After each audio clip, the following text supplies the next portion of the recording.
All right, hello and welcome everybody to the fourth. Let's go ahead and update the bracket right now. Welcome everybody to the fourth New ChallengerZ League North America PC tournament. My name is Mount Lover. I'm ready to bring you some more Dragon Ball FighterZ action. What is up, everybody in the chat? How's it going? Let's go ahead and choose a server for today's tournament. Looks like we've already got 3 people in the server we used last time. I'm not sure if those are our people or if those are just random people from Japan. So let's go ahead and use a slightly different server this time around. Let's go ahead and use the Arena Match First Lobby 01 in Japan. So I'm going to go ahead and announce that in the chat right now. Oh, hey, this is hype music. Whose theme is this right now? This is the Sail Games Arena theme. All right. Duly noted. Today's password will, of course, be last week's password +1. 5174 is going to be our password. And let's go ahead and decide on who our first match on stream is going to be and who else is free to go. Our first match on stream is going to be Lindsay Lucky, our very own Lindsay Lucky, our resident Laura player from the Street Fighter V section of the Discord, who I believe just recently picked up the game, so this should be a fun match to watch. Lindsay Lucky versus Weird Pumpkin is going to be our first match on stream. So if you guys can go ahead and hop into the Japan server, Arena, what is this? Arena Match First Lobby 01, and then join the ring battle in the center of the arena. That is the main stage. I'll be hosting it. And the password is 5174. So let me quickly type that in chat, and then we can get on with the show.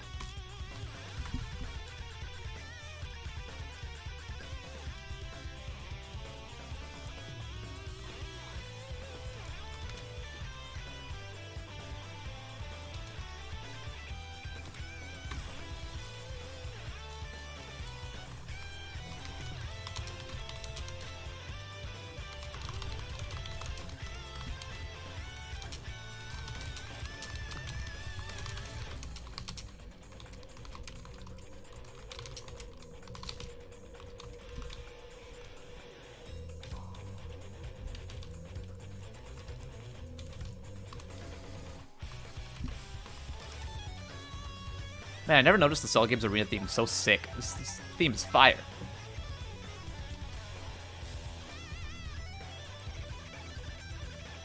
This is like... electric guitar is just shredding.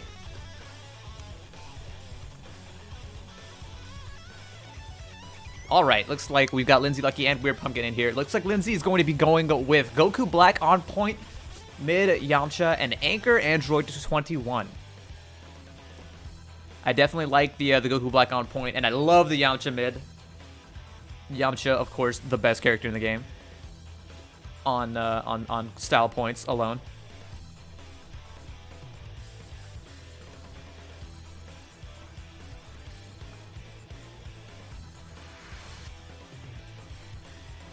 Make sure we got everything all squared away. All right, here we go. We've got Lindsay Lucky versus Weird Pumpkin. Let's go. It's Goku Black versus Android 21. Weird Pumpkin throwing out the Android 21 on point, which is where I usually like her better. I'm not entirely sure what you can do. Wow, Lindsay Lucky with the just overheads, one after the other. Instant air dash, overhead, overhead, overhead, instant air dash. Weird Pumpkin blocks some of them, but you can only hold back for so long before you feel like you have to be doing something else. And those overheads, one after the other like that, every single one of those is interruptible. Weird Pumpkin respecting a little bit too much. Ooh, good conversion. That is why you want to have Android 21 with beam assists, because she can convert off of them so well, even from full screen. Lindsay Lucky immediately swaps out into Yamcha. Lord Yamcha here to save the day, allow Goku Black to recover some of that precious, precious blue health. Lindsay Lucky, supposedly just having picked the game up like last week, immediately looking very confident with his team. I love the usage of the medium Wolfang Fist. Completely catches Weird Pumpkin off guard. Kicks Android 21 out of the picture. Wants Goku Black's blood. I'll be sure to visit your grave, says Goku. I'll be sure to visit it again. Put some flowers on that. In comes Vegeta. Lindsay Lucky is sitting here on a pretty low health Goku Black. She might want to get him back out of there, but not risk too much in the process. Good corner pressure coming out of Lindsay Lucky, looking like a natural this game, but happy birthday to you. Oh no, tries to finish them both off with a final flash, drops the combo, but still manages to kill Goku Black anyways. I think he could have recovered out of that one. Didn't get the happy birthday with the level 3 there, but still managed to kill Goku Black, so that's still a victory. Just like that, Lindsay is down to a pretty severe disadvantage. Has a meter lead, but a character disadvantage is huge in this game. And there goes Android 21 down as well. It is down to Anchor Yamcha. Let's see if Lindsay Lucky has what it takes to make Anchor Yamcha work. It certainly can work, but it's not easy. And this is definitely not an unmakeable comeback. Lindsay does have the meter advantage. And in addition to that, she also... Wow! The Wolfang Fist into Neo Wolfang Fist. Classic. Spends 3 bars, but kills that android. Lindsay might actually be able to make this comeback happen. Still has that level 3 sparking at her disposal. So this comeback is definitely possible. Immediately blows it. Pulls a Chris Street, tries to spend it offensively. She's gonna go into Spirit Ball. Doesn't know how to cancel the Spirit Ball in level 3, or doesn't want to. But either way, that is something that Lindsay's gonna need to learn, is how to control that Spirit Ball to either give yourself Oki or to combo into a level 3. Oh, it looks like that's going to be a dead Vegeta into Neo Wolfang Fist. Wow, Lindsay making this Anchor Yamcha work. Still has that sparking activated. Oh, just barely not enough damage to kill that Vegeta. There we go. Weird Pumpkin calls in Goku. Lindsay's going to want to call this gonna want to snap this Goku out if she knows how. There's no vanish into Dragon Rush. She's just going to put some hurt on this Goku. Hey Goku, let's train. Let me put the hurt on you like we did back when you were a child. Okay, the DHC safe tag back into Vegeta might not be a good idea for Weird Pumpkin here. This might get Vegeta killed. Never mind, get out of my sight. Come back. Be gone. Say your prayers. Okay, here we go. Switches back into Goku with the DHC, so that Vegeta is out of harm's way for the time being. However, Yamcha is still going to put up a fight here. Lindsay Lucky with the Anchor Yamcha. Again, just mashing up the Spirit Ball, and so that's going to be a lack of good Oki there for that Yamcha. And that's going to give Weird Pumpkin all of the reason that he needs to... all of the break that needs to close that out and not get came back on. But that was a great first match there out of both of Lindsay Lucky and Weird Pumpkin there.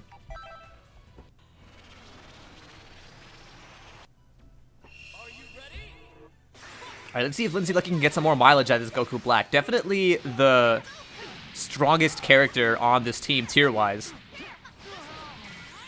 And part of what makes Goku Black such an amazing character is just his domination of neutral. His godlike neutral, dare I say. But it looks like Weird Pumpkin is not going to allow any of that to get started. Immediately goes on the offensive from the start of the round and doesn't give Lindsay a chance to breathe. There we go. Tags out into Yamcha. Gets the hard knockdown into Spirit Ball. Again, mashes it out, and then just picks up the offense off of that Spirit Ball. So the weird thing about mashing out Spirit Balls, you never know where your opponent's going to end up. It's a little bit random.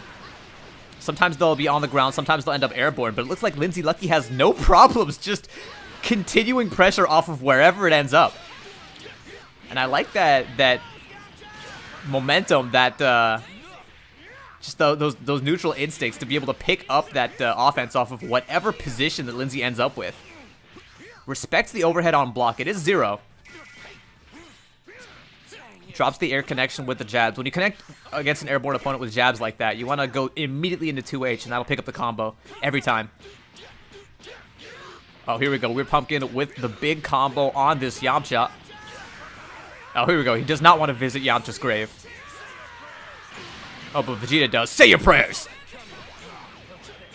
Alright, here we go. Lindsay tags back in Goku Black, specifically saving that 21 for the anchor spot. I'm not entirely sure what Lindsay's planning to do with that Android 21, but we didn't see much out of her last match. Okay, neutral jump into heavy. Manages to get Lindsay Lucky out of harm's way. That's not a tactic you see very often, just a neutral jump into heavy. Vegeta tasting the blade. Oh, and here we go. Here comes the Android 21 into the fray to get some work done. Oh, there's the Dragon Rush. There's more. Luckily, this will scale the combo pretty heavily, so Lindsay Lucky is in no harm of Losing a lot of health here. Here comes the offense. Goes into the overhead. Manages to tag that Goku in the face just a little bit. No damage there. Okay, DHC into Yamcha Spirit Ball. Just going to mash it out. And then DHC again with perfect timing into that level 3 by Goku Black. Just going for optimum damage and a hard knockdown here. Oh, still manages to pick up the Oki. That cross-up instant air dash medium was so good. I would not be able to space that properly if I tried. Oh, but drops the level 1 there. That could have been the kill on that Goku. Are we going to see a vanish into... Nope, no snapback. Just going to go for that damage on that Android 21. Overhead, overhead. Good reflex here out of Weird Pumpkin. Not going to sit there and take those overheads any longer than it has to. There's the overhead, finally taking that last bit of damage that she needs in order to take that Android 21 out of the picture. Lindsay Lucky, punishment of the gods. Taste my blade. Save DHC into Android 21. Lindsay Lucky off to a good start. We've got simultaneous Dragon Rush. If I were a more naive man, I'd call that a tech.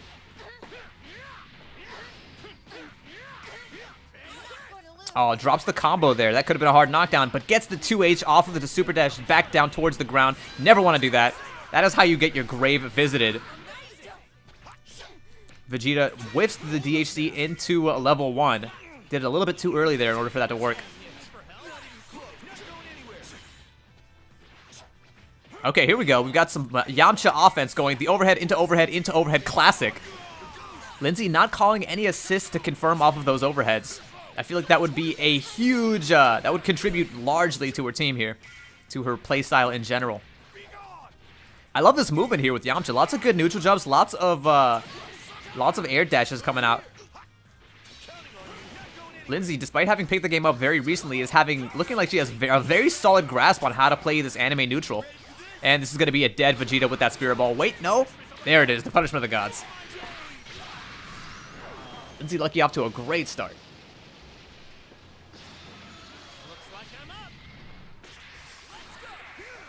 Now, Lindsay Lucky still has access to that sparking. However, it's important to note that neither one of the players has enough health to get very much mileage out of that sparking. And it looks like neither one's going to have to use it because that's going to be a dead Super Saiyan Goku.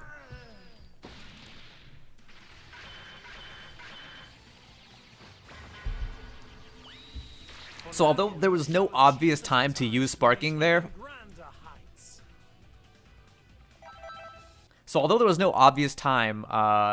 at which Flux should have activated that sparking. I got booted. Let's quickly restart the lobby here.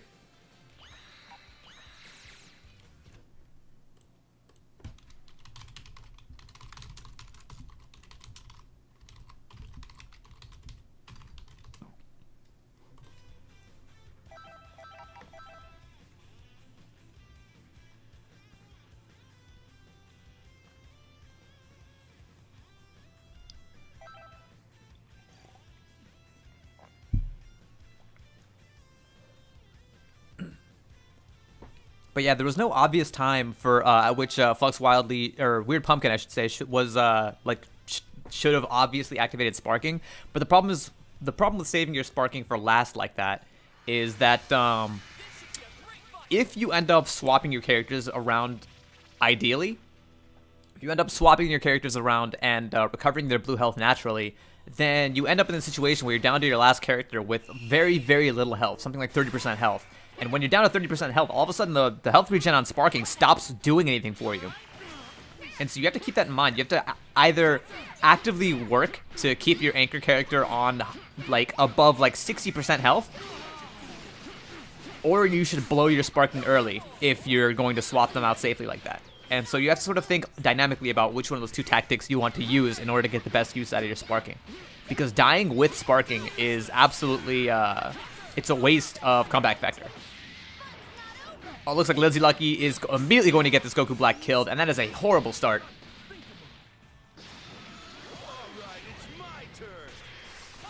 Alright, it's Yamcha's turn. However, this is not a good start here for Lindsay. You do not ever want to get your point character killed right off the bat there without putting in any work. And this is going to be quite a bit of damage on this Yamcha. Good use of the Kamehameha extender. And then into level 1. DHCs go for that damage. And I feel like early on, if you want to just go for damage, it's better to use a level 3 than just a bunch of DHC leveled ones. Except for, say, Yamcha's that gives you a little bit of Oki afterwards. Just because the fact that level 3s give you that untechable knockdown. But Weird Pumpkin clearly doing something right because that is a dead Yamcha as well. Lindsay Lucky down to Anchor, Android 21. Still has access to that Spark. However, this is going to be an uphill battle. Immediately blows the Spark. Lindsay Lucky using it offensively. I want that damage. I don't care about the health regen. And immediately puts it to work. That was a huge damage at 1-bar combo. Okay, uses the overhead. Interestingly, jump cancels the overhead there. There's the Dragon Rush. Lindsay Lucky's going to recover through this, but it's still going to do 50% damage of that already scaled damage. There's the Vanish into offense. Weird Pumpkin presses a button, gets clipped, but Lindsay drops the combo. These overheads, one after the other. Weird Pumpkin is not... Weird Pumpkin has caught on, and instead of blocking them, is trying to reflect them, which is definitely a way to deal with them. However, if you're just getting overheaded one after the other, all you have to do is block one and then take your turn. Oh, I'm sorry, but turn to pastry. Macaroon with whipped cream on top. That was delicious. And that's going to be the victory there for Weird Pumpkin. Good stuff to both of our players.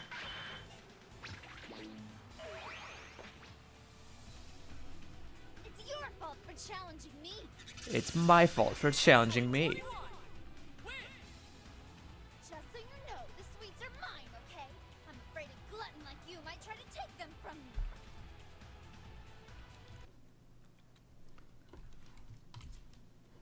Alright, that was a great first match. That was a great one to start it off with. Ooh, what is this? This is the Piccolo theme. This Piccolo theme sounds epic. God, I love the soundtrack in this game. Like, when the game first came out, I was, like, in awe of the graphics. But as, like, I'm sitting here listening to the soundtrack, I'm like, wow, the music, the score is amazing, too. Like, some of these themes are way too epic for the characters they're associated with. Like, this is the Piccolo theme? This is the kind of music you would expect to come on, like, I don't know, like, on, like, a superhero show or something like that. Alright, we're still waiting on Sparkles versus Wata and Magnum Blade versus Prezi 88. Once that clears up, we'll be ready to start our round 2 picks.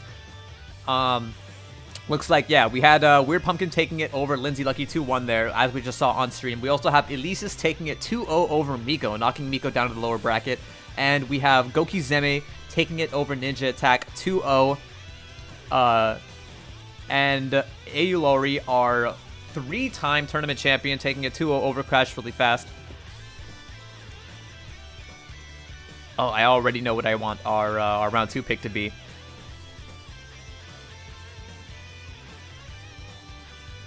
Actually, you know what? I'm gonna... Yeah, you know what? Let's do it.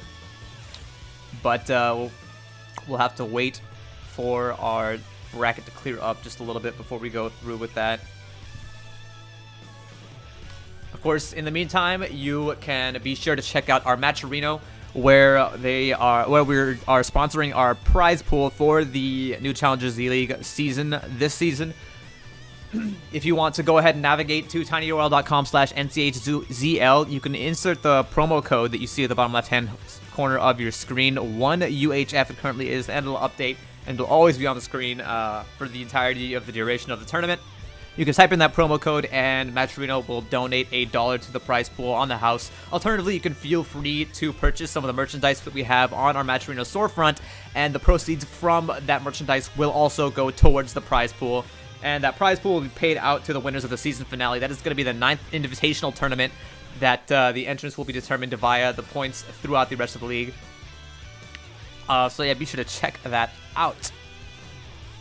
Additionally, if you want something else to watch on the new Challenger TV Twitch channel, be sure to check out our Underdog Street Fighter V series. We have our EU Street Fighter V tournament series, which has been going on for a while now, and I believe this comes on either Fridays or Saturdays. I can't quite remember which. Additionally, we have our NA tournament series, which just recently started, which comes on every other Sunday at 9 p.m. Eastern Time. That's a little bit after these tournaments happen, except it's every other week, I believe, instead of every week. Additionally, if you want something to tune into immediately after this tournament ends, you should be sure to check out a weekly gaming news show, which is a podcast that are friends of the new Challenger Discord. That's twitch.tv/TrueSonic. However, we'll be hosting them immediately after the tournament ends, so you can just stick around and then tune into that if you want something to wind down with after the excitement of the tournament is through. Additionally, we've got Beginner Breakdowns live on Twitch every Friday at 9 p.m. Eastern Time. That is a show in which we take community-submitted replays and critique them live on stream, get them analyzed, and give a little bit of advice to beginners that need to know where they want to improve. If you have your own match replay that you want analyzed, you should be sure to send them in to nch.beginner.breakdowns@gmail.com, and we'll process those as soon as we can. Okay, looks like we're still waiting on Sparkles versus Wata to clear up. Is there anything going on there?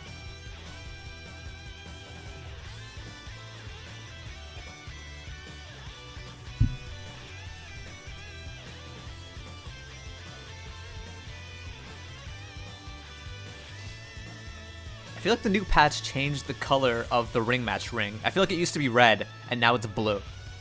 I could be hallucinating, or maybe this is a thing that always changed, like, time to time, but I definitely feel like the ring matches were red before, and now they're distinctly blue. Not sure why they would change that.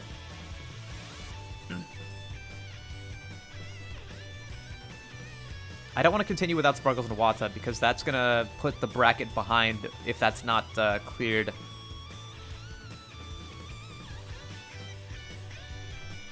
But I do think they are still playing. I can actually look around to see if they're in here. Yeah, it looks like they're right here. And they are, in fact, getting their match on with. So we'll just wait a little bit for them.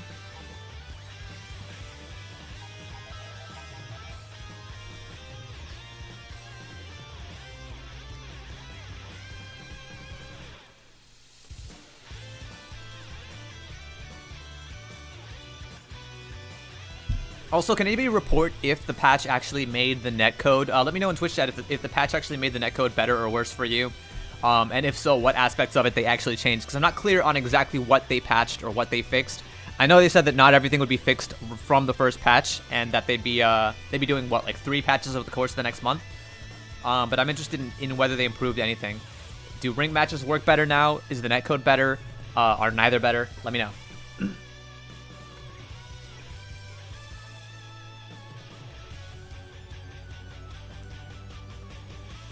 Alright, looks like Wata took it 2-1 over Sparkles, which means that our round 2 picks are finally finalized. So let's go ahead and have Wonderful Deluxe versus Gokizeme 500 on stream.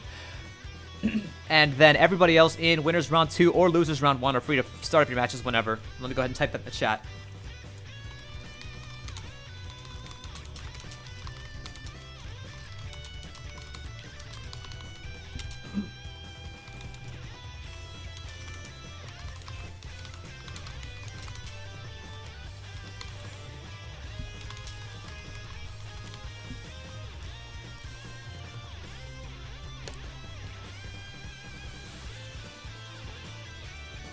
What theme is this currently? This is still the Piccolo theme. Alright, hopefully Gokizeme has no problems joining. I know that Gokizeme was having problems last tournament that he was in. But we'll see if that's still the case or not.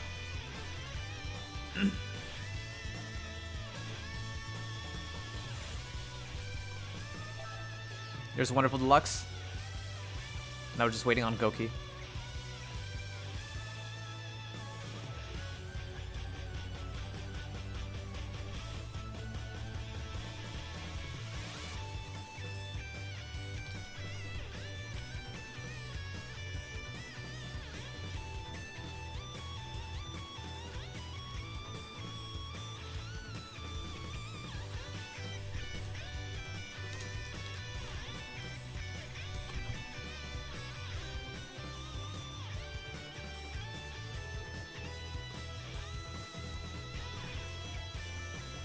Alright, still waiting on Goki. Hopefully, Goki's microwave didn't ruin his internet connection again or anything like that. Oh, there he is.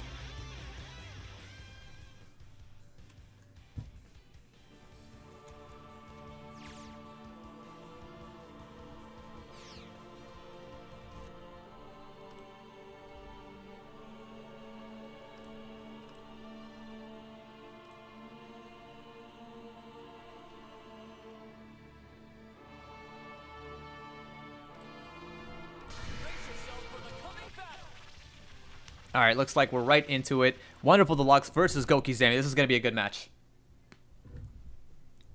Two of our consistent top 8 qualifiers. Oh, Piccolo's theme yet again.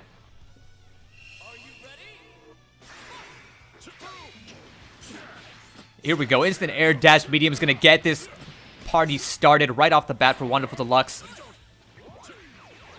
Again, opens up Goki Zami's TN with no problems whatsoever. This is going to be... Alright, a combo into level 1.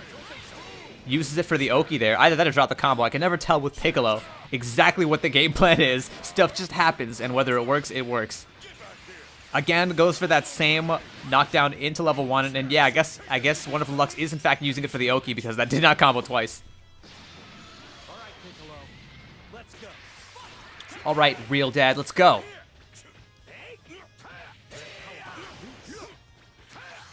Ooh, good vanish to dodge that 2H and then punishes with the hit. Unfortunately, that vanish is not going to be able to land in any kind of, confirm in any kind of combo there because it is a raw hit.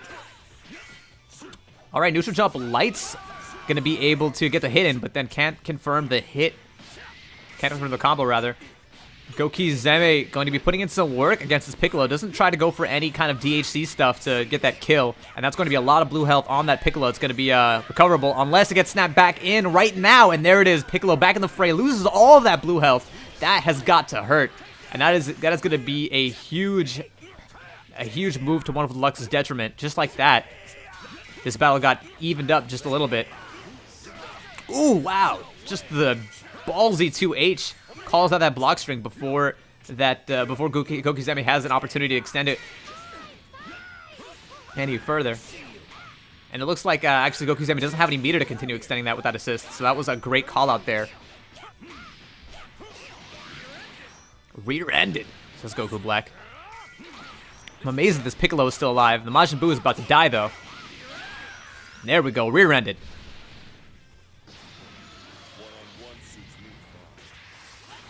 Hate to say it, Piccolo, but this is not going to work out in your favor here. Good block on the cross-up there. Actually, that might have been cross-up protection activating, depending on how much the block stun on that DP was. But that's going to be a swap combo into a dead Piccolo. Goku Zami definitely has a very strong advantage right now. All right, it's Adult Gohan versus Adult Gohan. Take this. All right. Goes for the block string there, but doesn't quite work out for him mid-screen. Alright, this is going to be respectable damage here against this Adult Gohan. One more confirm can lead to the kill, but there we go. Vanishes out of the corner. And this is Goki Zami's chance to put everything he has on this. Look at the damage. Look at that red health there. It hasn't even used any supers yet. Here we go. Potential unleashed. Taste my blade. Can't DHC any further. Unfortunately, enough is enough. Gonna recover all that blue health. Good use of the DP.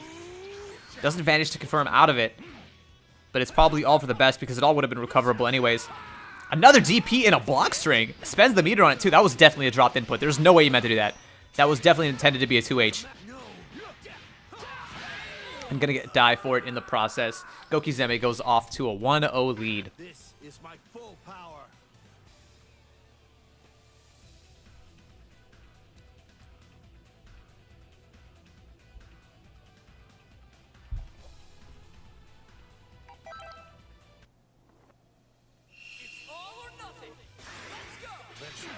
Ooh, there we go. Again, Wonderful Deluxe starting the rush off with a Piccolo instant air dash medium.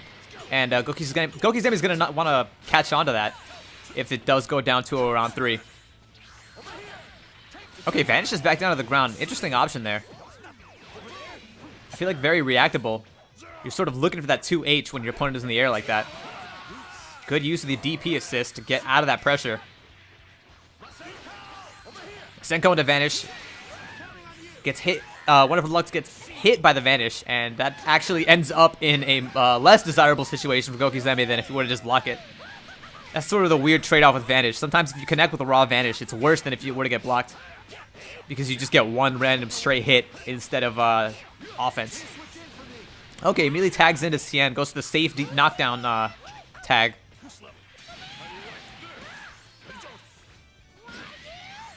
Two H into vanish. I'm not sure exactly what Wonderful Lux is trying to accomplish with that one, but here we go. Oh, there we go. Gets the goo reset. Manages to get the cross up and then back the jump over backdash cross up. That's usually what most Majin Buu players go for after that particular goo reset. I'd like to see Majin Buu players go for the high-low in the M versus 5M. Or 5M versus 2M, rather. It's important to note that although Wonderful Lux managed to connect with the goo reset and then got the hit afterwards, actually dropped the follow-up combo. So that's gotta suck. And of course, the Piccolo assist goes away as soon as you take any kind of damage, or even I think if you block anything, making it very useless for setups. Although it does look very intimidating when it's coming your way. Easy to make opponents lock up there, even if they do have a window to press buttons. Wonderful Lux manages to get that Adult Gohan out of there so he can recover all that blue health, and he's gonna have no trouble doing such, as long as he doesn't get snapped back in.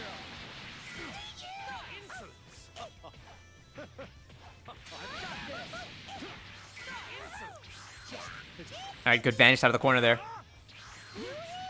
And then Wonderful Lux answers the vanish of his own. Both these guys still have all three of their characters, however, this might be a dead Majin Buu right here. Yep. Go ahead and take this God Ball, whatever it is. It kind of looks like a Spirit Bomb.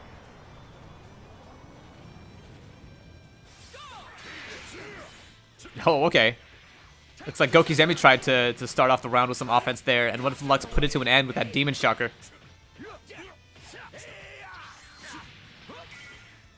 I'd like to imagine that when Piccolo does the Demon Shocker, he sticks up the Devil Horn just for a brief instant. Or, you know, I guess he'd do the Shocker. That's why it's called the Shocker. Alright. Some one-sided pressure here in the corner by Goki Zemi. Wonderful Lux vanishes out. Goki Zemi has that instant air dash into quick fall setup ready, but apparently it does not beat Vanish. It's not truly meaty. It's just something you always got to be aware of when you go for setups like that. Good air recovery into dash out of the corner by Wonderful Lux there. Gets him out of harm's way. This is still anybody's game. Wow, that Vanish hit really high. I've never seen Vanish hit that high before, but that was definitely, if ever anybody has ever hit a minus Vanish, that was it. Shit! This is going to be potentially a dead TN. However, Wonderful Lux does not DH3 into the Piccolo level 3, which would have killed there. And instead, we're going to be down to Anchor Piccolo. And now notice here that Wonderful Lux is down to 40% health with Sparking, which means that a good combo to level 3 will be able to kill this Piccolo through the Sparking, or even a raw level 3, but Goki Zemi does not have the meter to make that happen.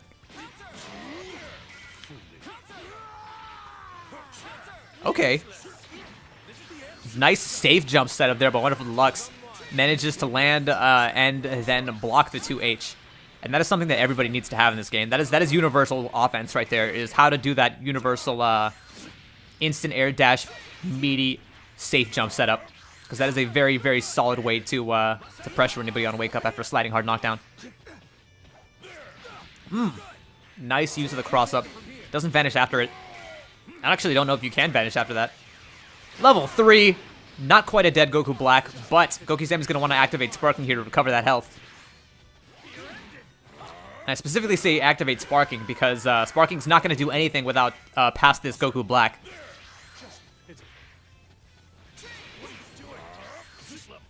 Alright, instead opts to tag out Goku Black for Tien. Wonderful Lux can very much make this comeback work, but he has no meters no resources to do so with. And that's going to be a dead Piccolo with that one overhead. Goki Zemi takes it 2-0 over Wonderful Lux. Or rather, hang on. It's the other way around, isn't it?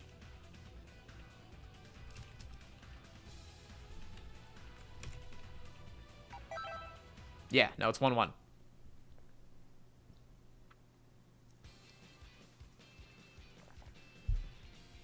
Oh no, yeah, that was 2-0. Okay. I am tripping. But let's go ahead and see how the rest of the bracket is shaping up.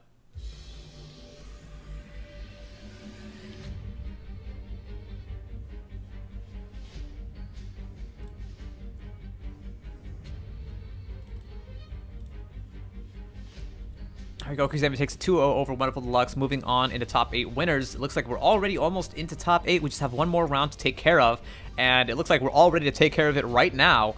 Let's go ahead and have Wata versus Ninja Attack on stream next. Everybody else in Losers Round 2, you guys are free to go ahead and start your matches in Losers Round 2.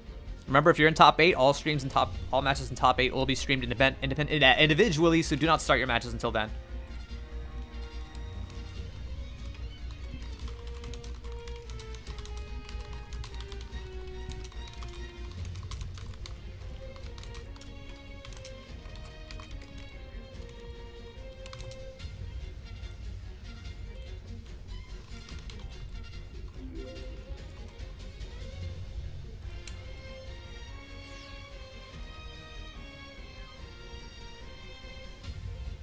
Looks like both Ninja Attack and Wata are here and ready.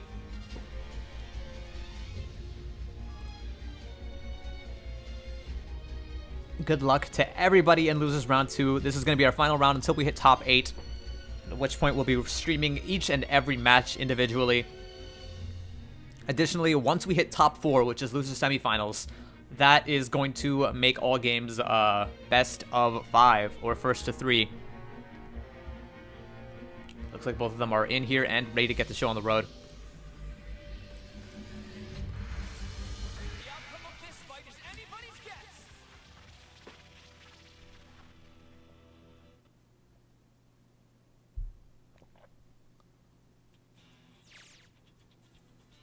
Oh god, I just noticed what the random promo code was. It re-rolls it every like 5 minutes or so.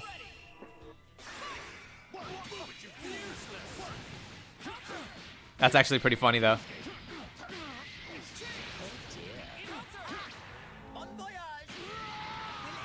Ninja Attack comes off to a great start here, immediately getting some hurt in on this Goku Black. Connects with 2 combos. Doesn't quite have the meter to finish the deal. Wata manages to get that Goku Black out of harm's way immediately. Goes for the volleyball punch, but it's not going to do anything. And this is going to be another combo on this TN. Alright, answers the super dash, or the tag in on block with the 2H. Alright, manages to finish that combo with Dragon Rush, interestingly enough. Not quite sure what that accomplished. Blue combo there, no escape by Wata, not holding those recovery options. You don't want to die, get out of the way. Oh, you're dead. Wata coming out with 2 point characters on his team that were not his point character. I believe he started with, what, Point TN? And then his other characters are Trunks and Goku Black. Interesting choice of team here. Raw 2H, not actually punishable from that distance. Volleyball Fist.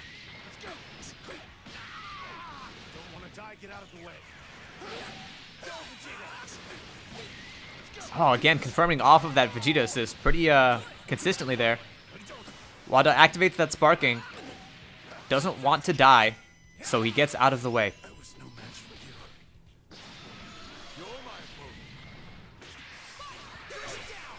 Alright, starts it off with a random S key blast. Oh, doesn't pick up the combo off of that 2M connection. That could have been a lot of damage there. Overhead, connects with another 2 medium. Picks up the combo there, but not into a real, not into anything in particular. Wata not quite having his combos on point. Alright, another connection with a 2H. Connects with a just normal no jump cancel combo and then vanishes out of it. However, that's not going to quite be enough damage to keep up with Ninja Attack there. One random Vegeta level 3 is going to be enough to close out that Trunks, and we're down to Point Goku Black with no sparking left on deck. Interesting option. They're just starting it off with the Vegeta Ki Blast barrage. Taste my blade. Ninja Attack just has a little bit more work to put into this Goku Black before that's the end of it. Wata has plenty of resources, but unfortunately resources alone aren't enough to make comebacks in this game. And it can't be! Unfortunately it is. And that's going to be game 1 there for Ninja Attack. You have grown stronger indeed, Vegeta.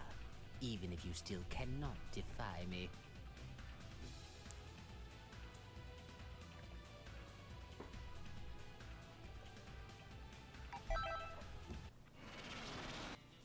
Okay, yeah, no. Wada started off with Goku Black, so that it's going to be Goku Black out in point, Trunks mid, and Tien anchor.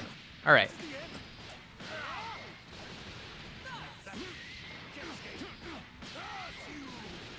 All right, Ninja Attack managing to get a 2H to escape the corner there. Oh, okay. Good confirm by Wata. Just immediately jab into heavy. Interesting string to use there. Uses it again. Just jab into heavy into 2H. Doesn't even try to stick a 2M in there to confirm it all. Good, use the Kamehameha. Keep that Vegeta off of him. Ooh, happy birthday to you. Your present is a double sundae.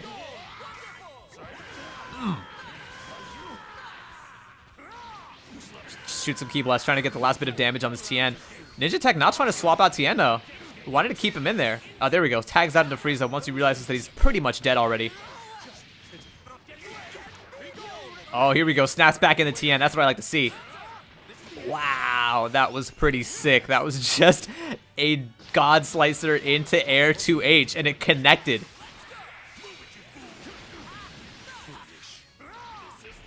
Okay, raw level 1. Okay, calls out Trunks and then just presses 2H. Trunks doesn't even get a chance to connect. Wow, these blue combos. That's going to be a dead Frieza there. Wata immediately turning the tides here on Ninja Tech. Off to a great start. Oh! The 2H is just barely not big enough in order to... This is punishable. Yeah, that was a free punish. You never use that button from that close. Or that move. Raw level 3, and it connects. Whew, that's going to be a lot of blue health for this Tien. Wata's going to want to get that Tien out of there or activate Sparking. Wata confirming in a Dragon Rush off of every single confirm, and I'm not entirely sure why. Gets the Tien out of there, but now this Trunks has a lot of blue health. Ninja Tag going with a strategy of if I just give all of your characters blue health, eventually some of it is not going to recover, but no, there we go. Wata bringing it up 1-1.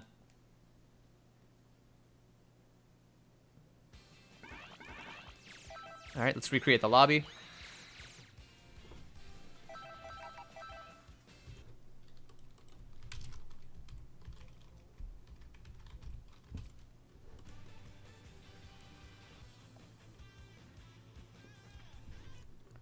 Is it just every time that it goes 1-1? Is that when it DCs?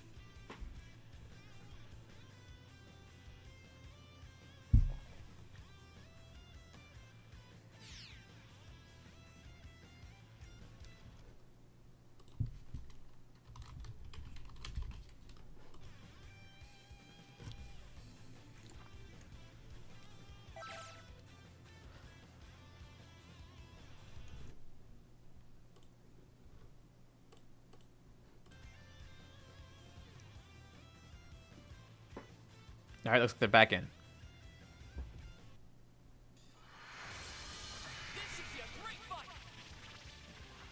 Apparently Wata is supposed to be studying.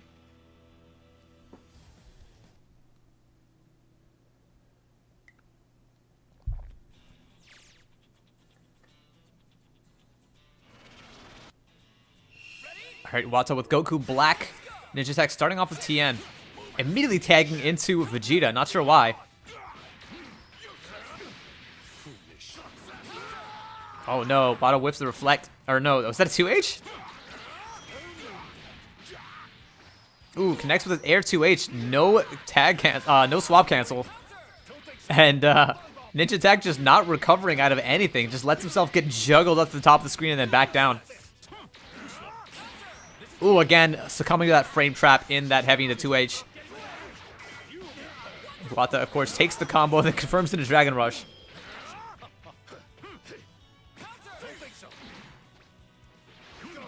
Okay, raw level 1 out of Ninja Tech. And then DHCs it into Frieza. Alright, now Ninja Tech has gotten Tien out of there. I think that was all he's trying to do, is really just get Tien out of harm's way and use his 2 bars to do it. Okay, good punish on the 2H. There's not much the Frieza can do to make that one safe. Tags both of his assists and then just goes in with a super dash. Ninja attack with a lot of blue health on this Frieza, but he should be able to kill this Goku Black. And there it is. That was a lot of damage on that level 1.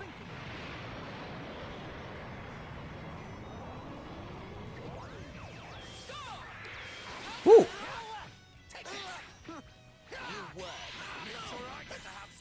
Here comes Vegeta in to have some fun against his own son from the future. Good confirm here. Trunks is coming. Tries to deflect that Tatsu. Doesn't quite get it. Jab into heavy. The Wada special. Raw level 1. Doesn't DHC at all or anything. Good raw connection with the 2H's. Good kill. Vanish into Dragon Rush, however, is not going to kill. Dragon Rush actually can never kill. Misses the connection on that Tri-Beam. Tien loses that health for nothing. His Trunks has a lot of blue health, however, so Wada's going to want to get him out of there as soon as he can. There we go. Notices it. Manages to tag Tien into a Dodon Ray, but it's okay. Those don't hurt at all. Volleyball Fist! Volleyball Fist! These Tiens want to play volleyball. They do not want to fight at all. They just want to have a nice game of beach volleyball. Again, the combo into Dragon Rush is just blowing my mind as to why Wada's consistently going for it. That's probably the worst combo option you could possibly go for if you're not going to tag somebody out.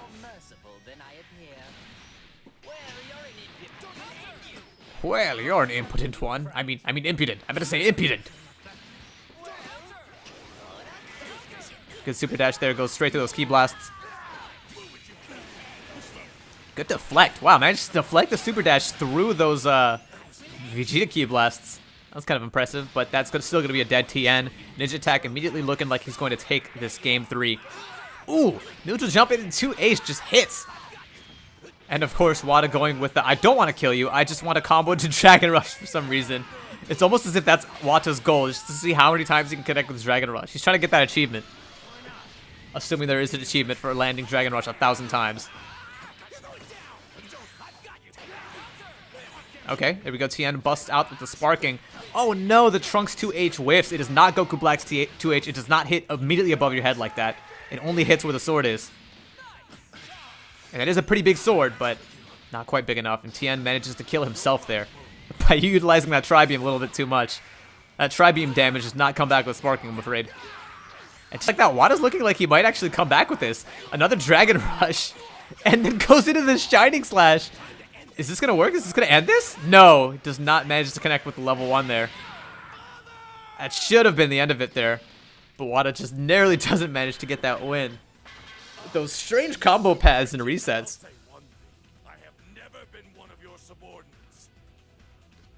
I guess that's technically true. I mean, could you really say that he's never been one of his subordinates? I would consider him to be one of Frieza's subordinates when he's the prince of Planet Vegeta. But let's go ahead and take a look at Planet Challenge. And let's take a look at our bracket and see what we've got going in our favor. Ninja Tech just narrowly, very, very by the skin of his teeth, takes it over Watsa 2-1.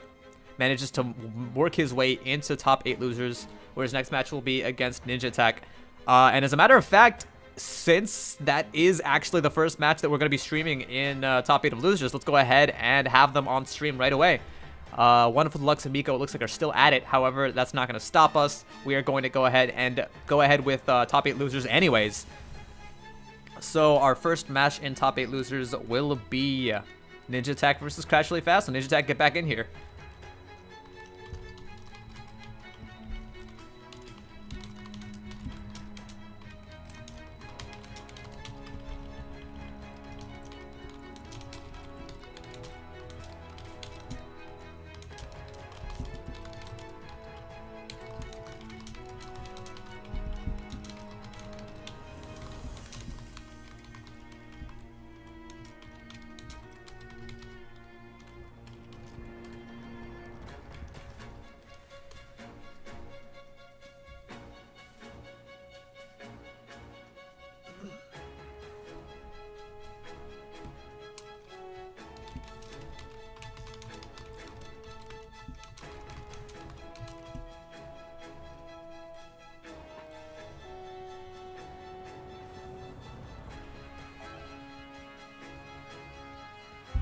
This theme seems a little bit somber, a little bit ominous.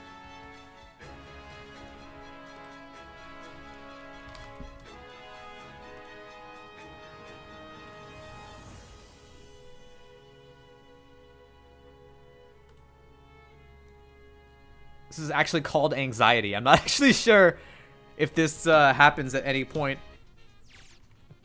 If that song actually happens at any point when you're actually playing, unless you have it set to random. But I think that was just for the story mode. It was just the anxious music from story mode. Whoa, I think that was an attempted raw level 1 there. Out of Ninja Attack, and I got stuffed.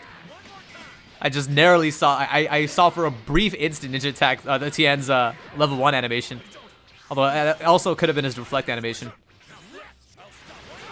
I'll stop when you're reduced to no, Vegeta. That move never does anything. Woo, connects with the overhead auto combo and then gets a happy birthday. Manages to connect with the level 1. And look at all that blue health on Frieza there. Oh my goodness. Crash Really Fast might get an OCV here, not even having to tag into any other characters. Snaps into Frieza. Gets rid of all that blue health on him and is about to, can kill actually potentially here if he uses that level 3. Or rather 3 level 1 DHCs. But no, he wants the OCV. There we go, that's a dead Frieza. Ninja Attack gonna be forced to use Tien here. However, he still has a lot of blue health recovering on that Vegeta from God knows what. Oh my goodness, the confirmation off of that that second light auto combo hit. Gets hit by the overhead, of course. Goku Blue with the sick low highs in his auto combo. You just have to hold those. Ninja Attack activates Sparking, but it's not gonna help him here. This is definitely gonna be an OCV. Oh, you ready to take this one? Final Flash. That's going to be a lot of blue health. Crash Really Fast is probably going to recover it with Sparky. Never mind. Just Kaioken. Answers with his own level 3. Okay, he changes. I would have actually just sparked right there. But it doesn't matter. Crash Really Fast going to be able to take this very quickly over Ninja Attack. Very, very fast 1-0 victory there. Gohan and Dads. This is Kappa Pride Parents Gohan. That's what this is.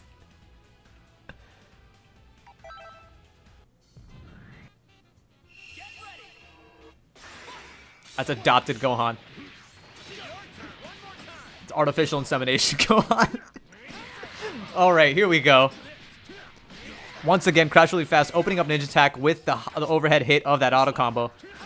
And yeah, Crash Really Fast goes for the low there just to mix it up. And Ninja Attack actually manages to block that overhead that time, but it doesn't matter. He still gets opened up, and that's going to be a dead TN before I can even catch up with it. Goku, sitting on the Poverty Perfect here, only has blue health.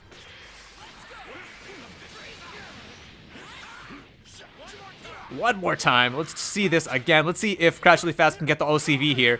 Opens him up low this time around. Ninja Attack was expecting the overhead, but got opened up, got his legs clipped. Gets the hard knockdown on the dive kick into Kamehameha, into potential unleash. Not going to get the OCV, but he does unleash this potential on this Gohan. He wants Gohan to do something this match. Can't just leave it up to his dads.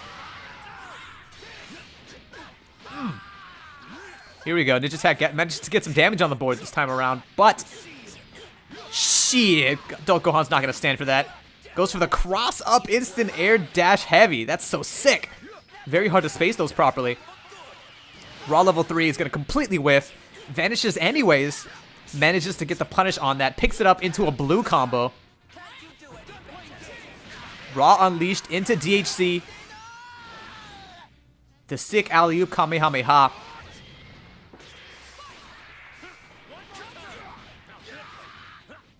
Ninja Attack just one combo away from death. Activates Sparking, but it might be too little too late. Alright. I don't know why that works. The connecting with an air light into dive kick, because the dive kick is not an overhead, but I see people get opened up by that all the time. And there we go. That's gonna be a very, very quick 2-0 by Crash Really Fast, crashing the whole match really fast, living up to his namesake. Whew. All right. I hope whoever's next is ready, because that was very fast.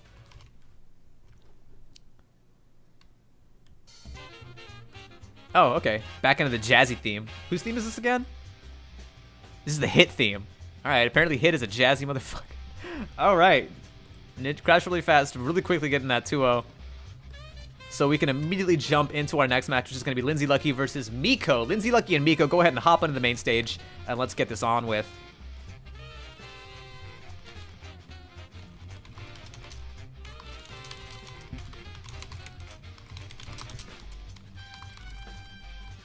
Ah.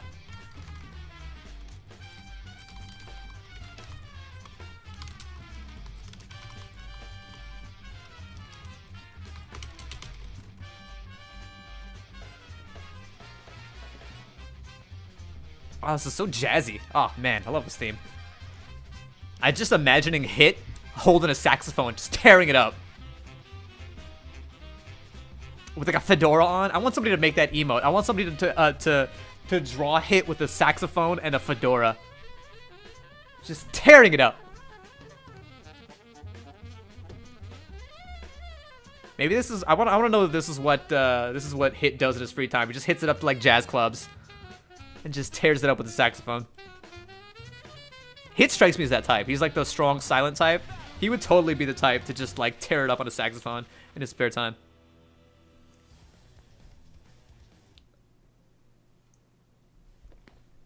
Him and Iori can just go ahead and hit up the jazz clubs. If you remember the Iori theme from KOF, Stormy saxophone, they can just go ahead and have a sax battle. All right, here we go. It's all or nothing. Heaven or hell. Rebel 1. Let's go. Lindsay Lucky's Goku Black versus Miko's Android 21. I feel like this is a repeat showing, but no. Last match that we saw with Lindsay Lucky was just versus another opponent who also had an Android 21 on point. Lots of Android 21s, considering how much of a niche character she is. She's just so popular, and I feel like that's entirely down to her design. Punishment of the gods, taste my blade!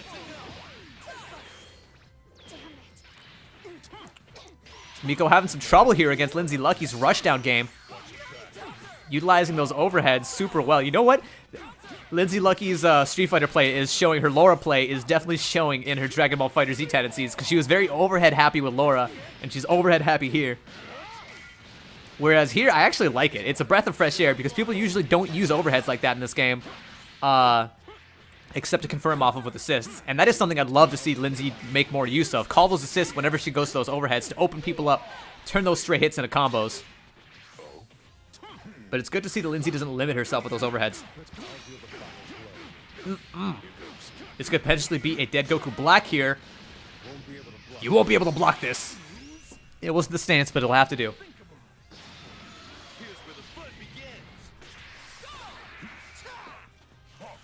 Oh, Miko trying to counter something full screen, expecting that that Awu to come out. For those of you who don't know what the Awu is, that's what Yamcha players like to do. They just go Wolfang Fist immediately into Flash, which just goes Awu! Alright. Miko calling in the Android 16, the most balanced character in the game. Let's go. And Lindsay tagging in the Android 21, letting Yamcha heal.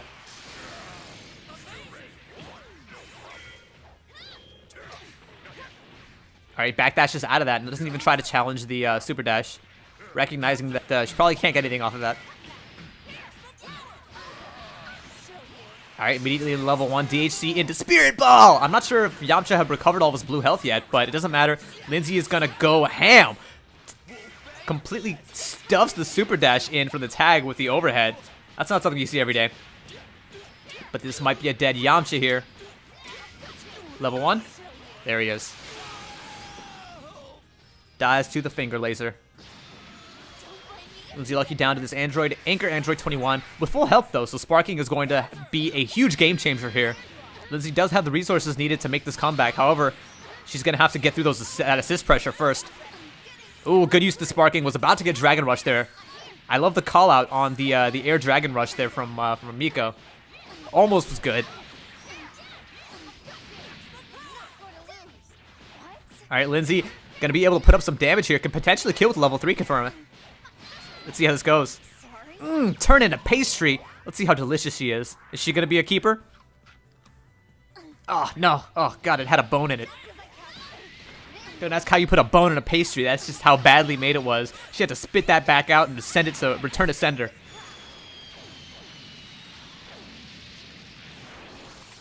All right, here we go. Back to Android 16, the bounce champion of the world. And there we go. Oh, almost confirms into the hard knockdown. That would have been it for Lindsay Lucky. But we're going to have another chance here. Confirm into level 1. Android 21 has a very hard time getting any kind of hard knockdown. The double vanish, the anime. Can I get a boneless pastry? Stale memes, y'all.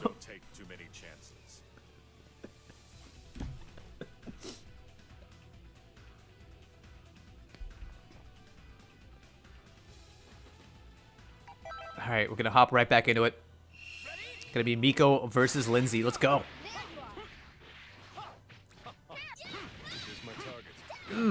Good cross up instant air dash. I'm sorry, but memes peaked at arrow to the knee. I don't know what you're talking about. I apologize for even bringing that one up. Alright, good pressure coming out of Miko. Manages to open up Android 21 with the overhead, but it doesn't do anything there.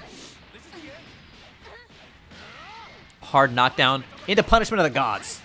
Taste my blade.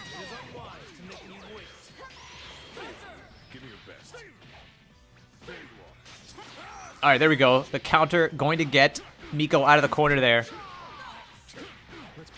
And that's going to be a dead Goku Black. Can't dodge that.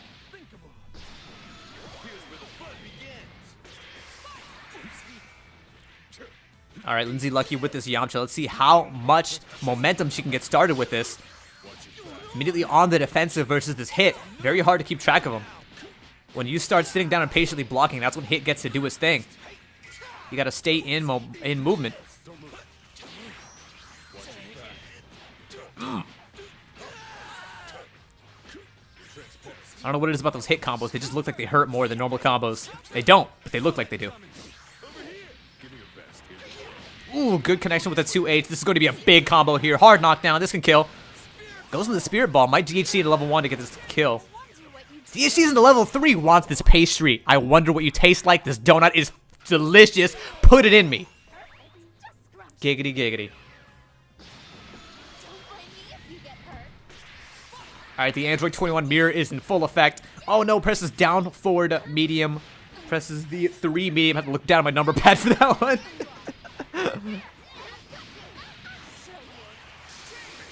Level 1 into level 1. Exterminated Android 21, but doesn't go for any kind of hard knockdown. I would have rather seen the raw level 3 DHC.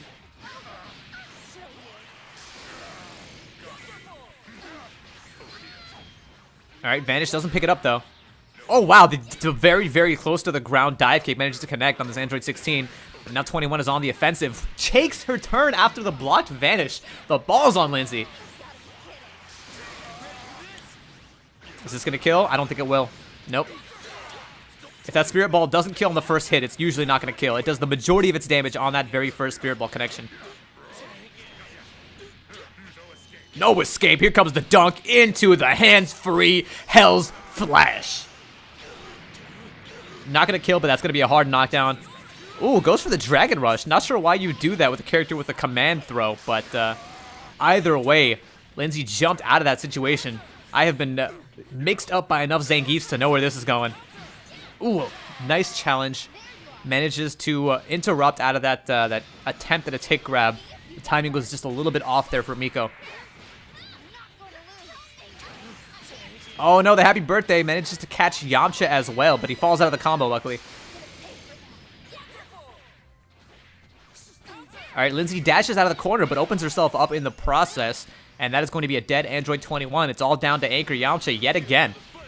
But Lindsay has been putting in work with this Anchor Yamcha so far. Raw Vanish connects. Activates Sparking, wants that damage on it. It's probably all for the best because this Yamcha is in fact one combo away from death. And that's going to be a dead Android 21. Lindsay takes game numero uno. Or numero dos, I should say.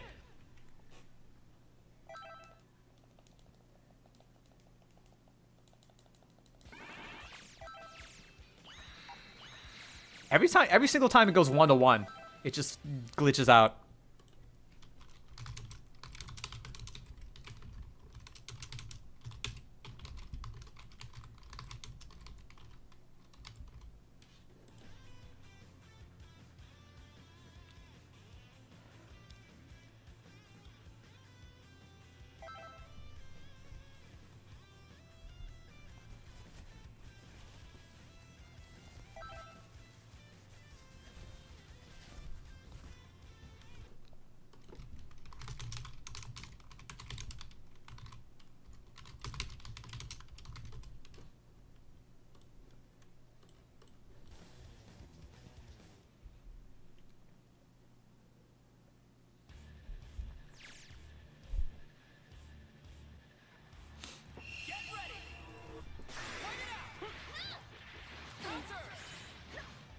All right, here we go. Right back into it. It's 1-1. Lindsay Lucky versus Miko.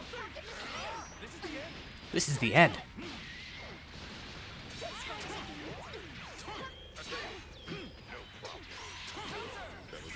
All right, Miko manages to guard cancel swap out of that situation, escaping harm's way. That's a very dirty situation to be in. The corner against this Goku Black. Assisting.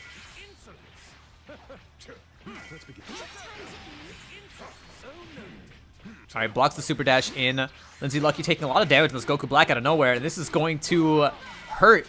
There we go. Immediately tags it out for Yamcha, but Miko sees it coming. 2H's the Yamcha on the inwards approach. Dragon Rush and snaps Goku Black back in.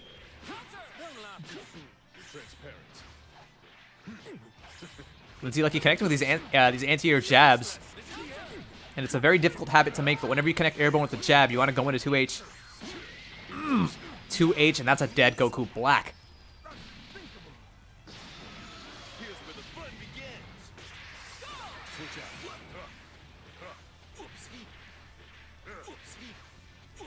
Whoopsie, says Yamcha. Dashes in, goes for the jabs, and this is going to be a good combo into hard knockdown. Doesn't go for any kind of spirit ball afterwards, just goes for the Oki. I'll let you take it from here. Oh, good 2M immediately into 2H. Doesn't even confirm it. Just goes into it. The match spirit ball.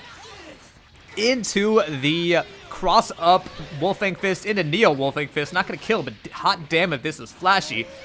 Untechable knockdown, but Yamcha unfortunately can't do anything with it. The full screen hard knockdowns. It reminds me of Karen. But there we go. It is weird that Yamcha gets better Oki on his level 1 than his level 3.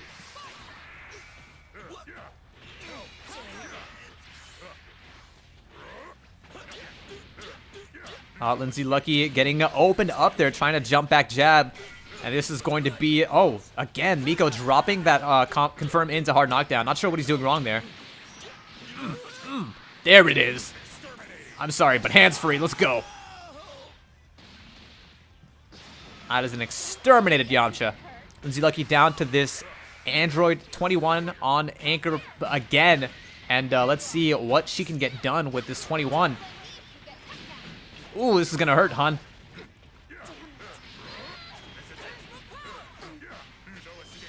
Dunk, assist, scoop. You want to scoop on top of this dunk?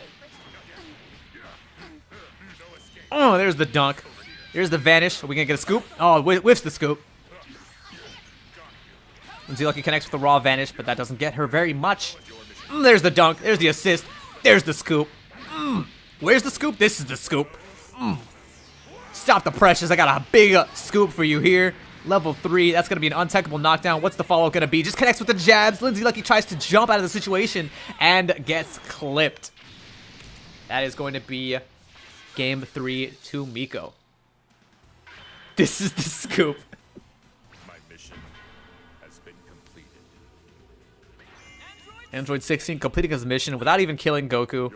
I don't know what the mission was, but it was completed. Too many chances.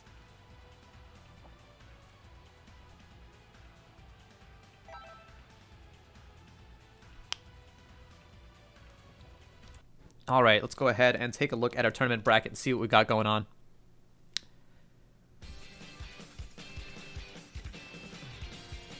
Good stuff out of both players. Lindsay Lucky putting up a great fight against every opponent that she came across, despite the fact that she just recently picked up the game. I am very, very excited to see what Lindsay Lucky can display for us in future tournaments. Our next match on stream is going to be in our top 8 winners. We're going to have Weird Pumpkin versus Elysis. So Weird Pumpkin and Elysis, if you guys could kindly join into the main stage lobby, or ring battle, I should say.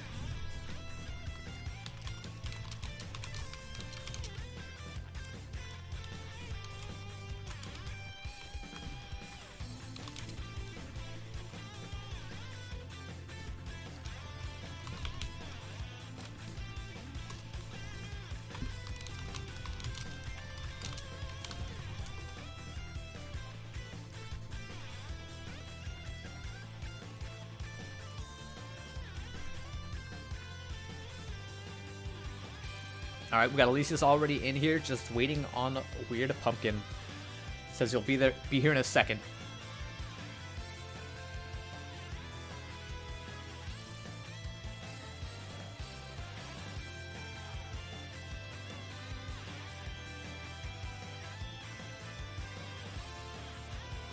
Yeah, Lindsay, if you have a character with a slide, that's very, very effective at stopping all of Android 16's armored shenanigans. I'm trying to remember what her team was. It was Yamcha, Android 21, and somebody else.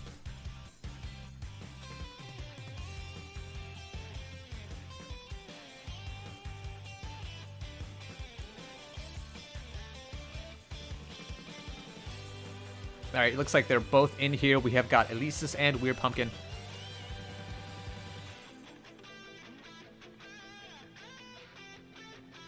Yeah, Android 21, the range on his lows is ridiculous. Oops. He has got a 2M with crazy range and priority, and he's also got a 2L with crazy range as well. Goku Black was the third character, yeah. Yeah, none of those three have slides, unfortunately, so that's kind of unfortunate. If you had a character with a slide, that'd kind of be the counter pick. Are you ready? Do it. Weird Pumpkin off to a great start against Lisa's Goku Black. Immediately putting the hurt on. Calls the Vegeta assist for maximum damage. Steals the ability, gets the solar flare. That super handy solar flare. I think it's just in the bag now that Weird Pumpkin has grounded solar flare. That's probably inarguably the most useless ability that Android 21 can steal. At least with the air solar flare, that gives 21 some options. But the grounded solar flare, I legit have no idea what you can do with that.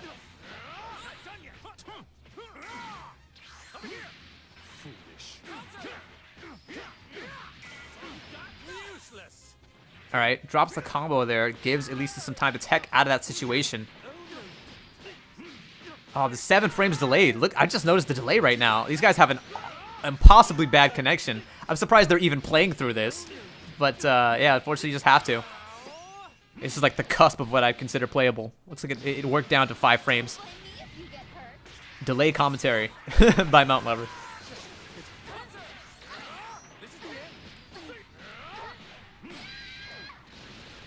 Elisa's sitting on a lot of blue health on that Goku Black. Tags him out from Frieza. My commentary, again, delaying just as much as the frames are.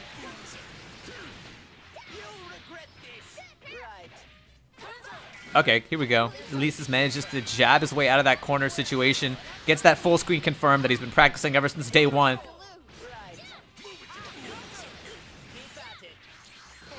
Alright, the raw vanish. Could have killed the level... No, never mind. Level 1 doesn't work there.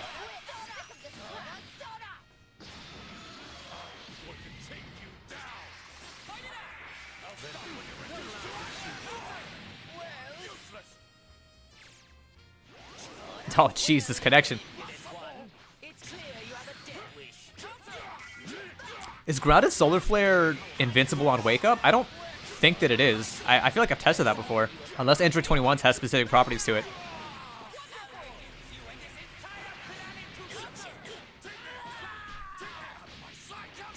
Out of my sight, come back, says this Vegeta. Weird Pumpkin wants to activate that level 3 sparking. First opportunity he gets, and there it is.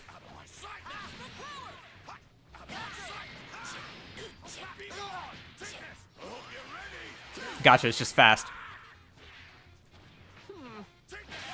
There we go. Manages to kill at least his Frieza with that overhead. It's still going to be an uphill battle for Weird Pumpkin here.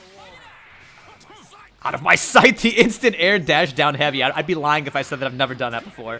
That was definitely an accident. You're wide open! Completely whips the Dragon Rush. Goes for the jump down heavy again. I think that one was intentional. Maybe the other one was as well. Maybe trying to dodge something.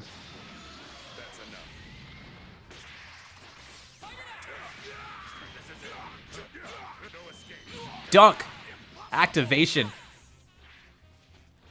At least he's just going to sit there. Oh, raw heavy dunk. Empty vanish. And that's going to be a dead Vegeta. Goes for the level 3. Just wants to destroy the planet along with this Saiyan.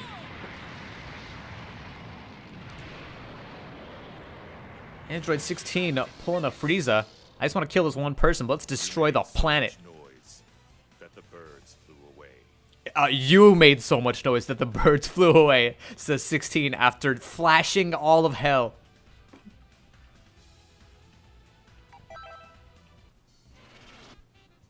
Are you ready?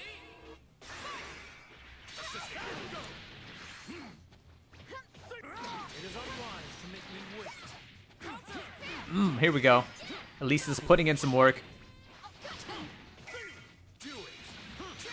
Okay. Unfortunately, the Frieza assist always connects at exactly that range, so it completely whiffs there. Weird Pumpkin does not take his turn. I'll be sure to visit your grave! Confirm into level 1. Into DHC. Again, the Super Dash running right into that overhead. Overheads are more active than I thought they would be.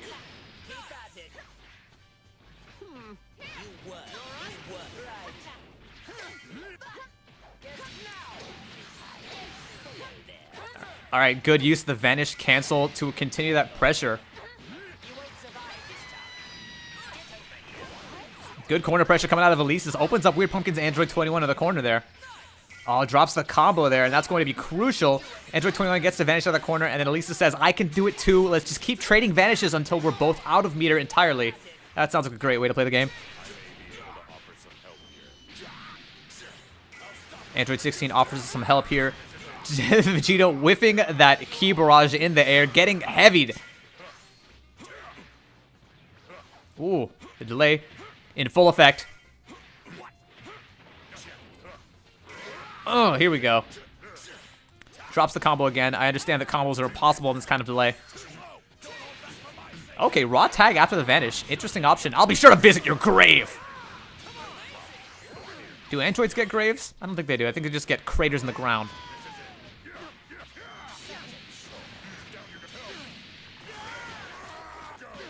Alright, confirms it a Dragon Rush into Scoop.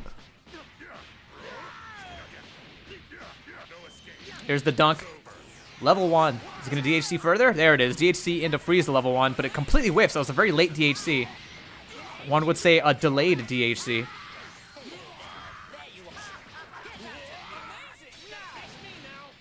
Okay, empty dash up. Doesn't press any buttons, possibly due to the frame delay there. Connects to the 2H, and that's going to be a dead Goku. I love how Goku doesn't sound hurt when he dies. He just sounds disappointed. Like somebody just ate his ice cream. That's what he sounds like when somebody defeats him in this game. Take this! You were. Guess I'll give you a fright. Then how about Bam.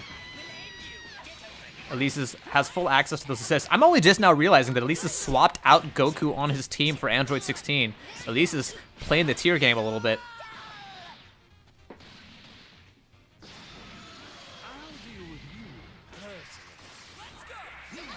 Ooh, wow. Yeah, unfortunately, that tail on Android 21 has an extended hurt box with it, and Elisa's, that Goku Black 2H will catch any hurt box that you put out anywhere on the screen. Android 21 pulls the I quit card, not the I lose card. Nobody ever actually just getting defeated in this game. They just give up and decide to walk away from the battle. No hard feelings. Oh, here we go. This was potentially a dead Vegeta, depending on how much bar Lisa's decides to sink in that combo, and the answer is none. Vanished out of the corner. Weird Pumpkin one hit away from death, and that hit is a giant 2H out of Goku Black. And that's going to be game 2 there for Elisis. Shoutouts to True Sonic for the 100 bits. What is up, True Sonic? How's it going?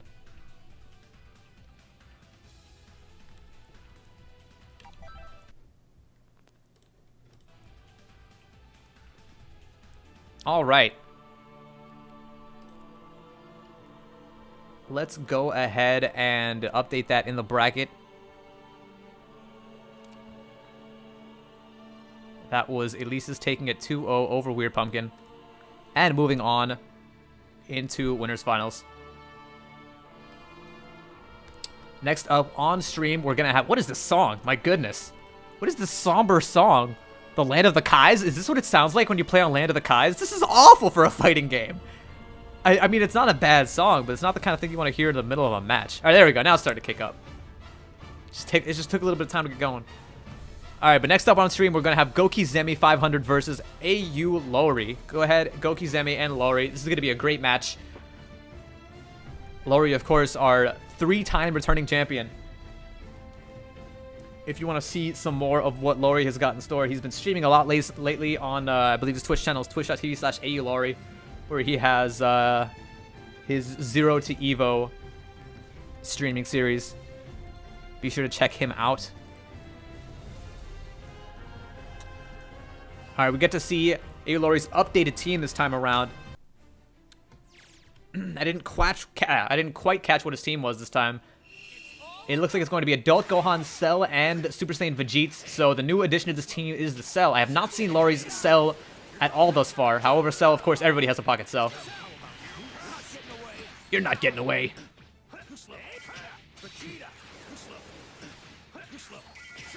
There we go. You spends the bar on that Adult Gohan block string. And of course, Goki Zemi is going to get opened up by that. It's so hard to block that just because of the fact that you never know exactly how many overheads are coming there. After that that heavy EX legs, it could be 1 or 2 jabs that come out. Sometimes even none, depending on what the Adult Gohan player decides to do. Oh, gets opened up by that TN. AU Lowry trying to get something started with that Cell. Manages to get a connection with that 2H. Sees the hole in the pressure, reads the code like Neo from the Matrix, and manages to connect with that awful 2H. But even the worst 2H can connect if you have the correct reads. Oh, uses the assist, but hits Dragon Rush a little bit too early. However, AU Lowry was ready for the tech anyways, manages to connect with a Dragon Rush of his own. Cell sounding so annoyed with Gohan. Gohan! Sounding like Dennis the Menace. Gohan!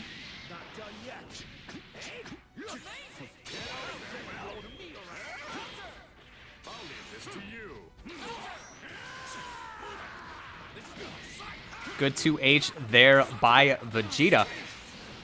Tags into Adult Gohan, and this is going to be... Alright. AU Lowry trying to get something started with this Goku Black pressure, but very, very inconsistent with these Dragon Rushes. I like what he's trying to do with them, but unfortunately he called Gohan there as an assist to try and cover the Dragon Rush, and Gohan just sort of whiffed a DP in the corner. I'm not really sure what happened there. But just like that, Goki Zemi's down to his last character. And AU Lowry still sitting here with very healthy characters all around. Goki Zemi activates the Sparking Blast on that Adult Gohan. This is going to be rather, AU Lowry activates the early Sparking Blast on that Adult Gohan. And this is going to be potentially a kill. Level 1 into level 3. You and the Earth shall be destroyed, but not quite yet. Goki Zemi finally activates that Sparking, but it may be too little too late. Masenko vanishes behind it very late. Empty vanish into overhead. Ooh, manages to open up that Cell. This could be one dead character on AU Lowry's part. Activates the potential Unleashed instead of the level 3 and doesn't kill, giving AU Lowry a chance to get that Cell out of the picture. Oh, but here we go. Snap back in to reality. Oh, there goes gravity. Here we go. Cell quite confident in his speed, you know. Manages to teleport behind you. Nothing personal, Gohan. There we go. That's one character down. Very hard-earned character death for Goki Zemi. Had to put in so much work and so much meter to get that kill. Shit. AU Lowry's not afraid of it. Doesn't falter just because he had one character killed. And that's going to be a 1-0 lead by AU Lowry. If you're going to take out our champion, this has to be the time and place to do it. You want to be knocking him in a lower bracket now, as opposed to having to run back to 3-0 sets, first to 3 sets rather, in grand finals. But let's see if Goki Zemi can put up more of a fight this time around. Ooh, it's the 2H there. AU Lowry very wisely backs off after getting that super dash blocked. AU Lowry's confirmed game is super on point. Tries to open up with the vanish, but Lowry has seen enough of those to respect it. It was good positioning, though. Blocking a vanish in the corner is a very disadvantageous place to be just because of the fact that you cannot backdash that. You're still in range. Vanish to dodge the 2H.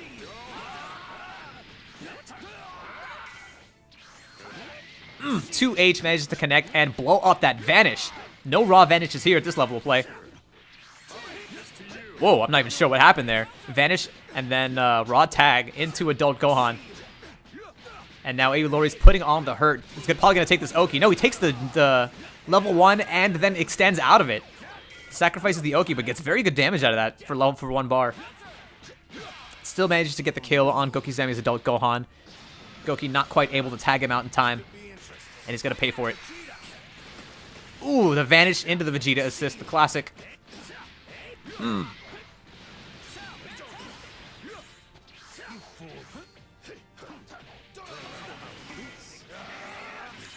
Alright, good tech on the throw there by Aulori. I have no idea how he does it. He just does it. This man with the godlike reactions. Aulori, like the Kung Fu Kid, like Mr. Miyagi, catching the flies with the chopsticks. Gokizami again down to his last character versus Aulori with all 3 characters healthy. Even has full health in that Vegeta. Hasn't taken any damage whatsoever. There's the instant air dash into instant fall. Goes for the high-low. That's so sick. Adult Gohan, it's impossible to block him high-low. You might as well just guard cancel swap and get out of that situation entirely when you have to block against Gohan. You think a barrier will work? No, nobody was trying to barrier you, so I don't know where that comes from. I would say it's a bad translation, but it says the exact same thing in Japanese. Here we go. This may be the end for this cell. Aulori so far, the cell being the odd man out on this team. Barely not enough damage to kill there. Alright, managed to pick up the Kamehameha into Vanish combo. Doesn't spend any bar on that that combo there. Takes the hard knockdown on the God Slicer. How ridiculous is it that move gives you a hard knockdown, by the way? That God Slicer is not only a great neutral option, you can spend a bar on it to stay plus, and it gives you a hard knockdown. That's like probably like the best special move in the game.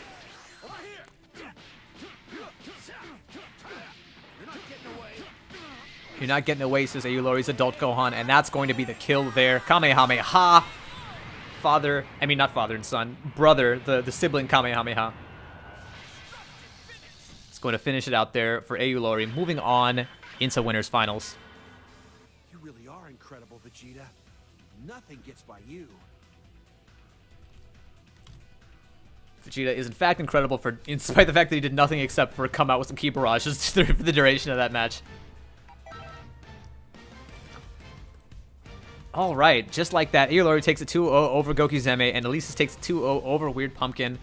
Our next match, we're going to be hopping down into the lower bracket and taking a look at our losers round 4, where we're going to have Weird Pumpkin versus Miko first off on the main stage. So Weird Pumpkin and Miko kindly hop into the lobby.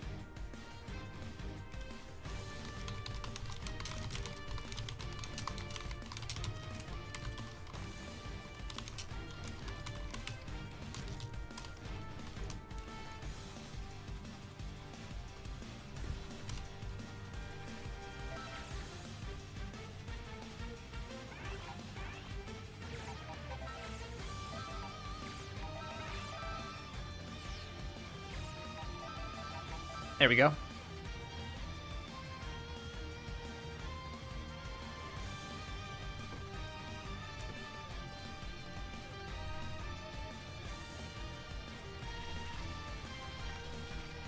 Alright, it's going to be Miko versus Weird Pumpkin. Both of our Android 21 points.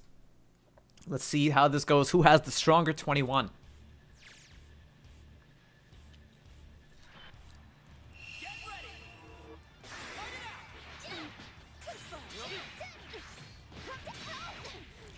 Miko coming off to a good start, getting some good pressure in, but the defense on Weird Pumpkin, there we go, finally gets opened up by that low.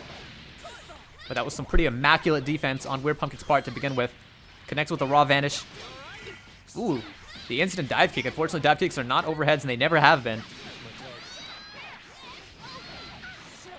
And this is potentially going to be a kill here for Miko. Yep, manages to take out Weird Pumpkin's Android 21 with some wise meter management there.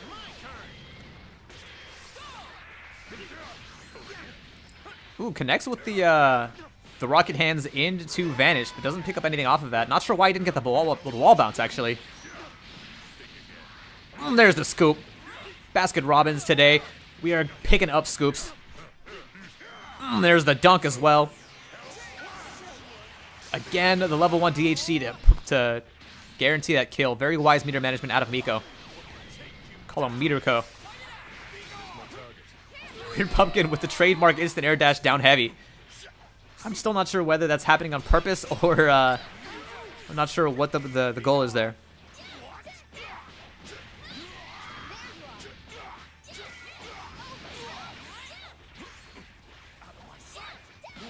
Here we go.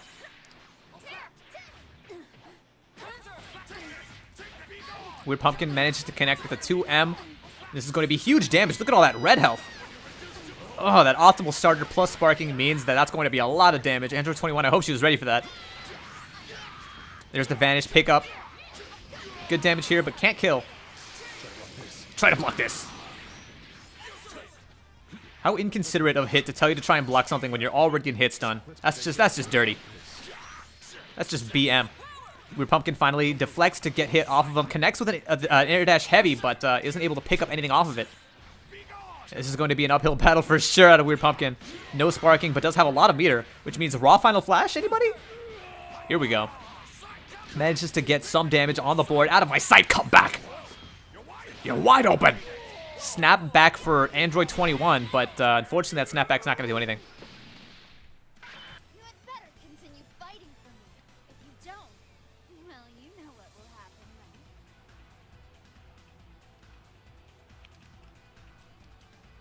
Disrupt, our tournaments are never specifically seeded. We always do random seeding to make sure that there's no player preference going on. Miko takes game number 1 there over Weird Pumpkin.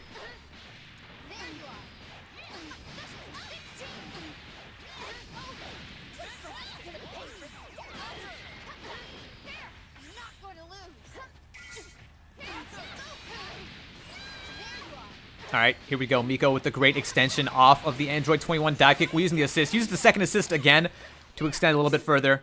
Eke out as much damage as possible out of those combos until the hits on scaling comes into effect.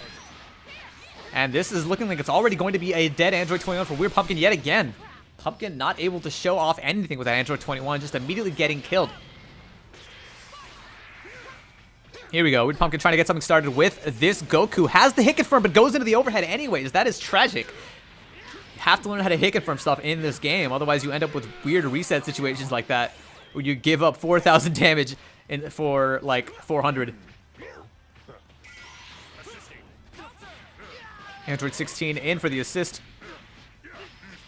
There's the dunk. There's the Vanish. Of course, that's never worked so far. We've seen Miko go for it a dozen times, but that Vanish pickup into the hard knockdown is not working out for him. He might want to learn that meterless hard knockdown tech that's been circulating around for Android 16. Raw tackle there, manages to connect. And down you go. There's the scoop. Extra frosty on that ice cream. And that's going to be a dead Goku for Weird Pumpkin. This is looking like it's going to be a quick 2-0 potentially for Miko. Weird Pumpkin does have the meter to make this comeback, but unfortunately you're down to anchor Super Saiyan Vegeta, which is not desirable by any stretch. Connects with the raw 2M, but doesn't pick it up. Weird Pumpkin needs to do a better job of confirming these combos off of these stray hits. Oh, there's a scoop. Tries to bait the wake-up final flash. It doesn't come. Weird Pumpkin holding on to all 7 bars. And there's the level 3 Hell's Flash. Just Earth destroyed. Let's go ahead and just call that a game. Miko taking it 2-0 and moving on into loser semifinals. Don't take too many chances.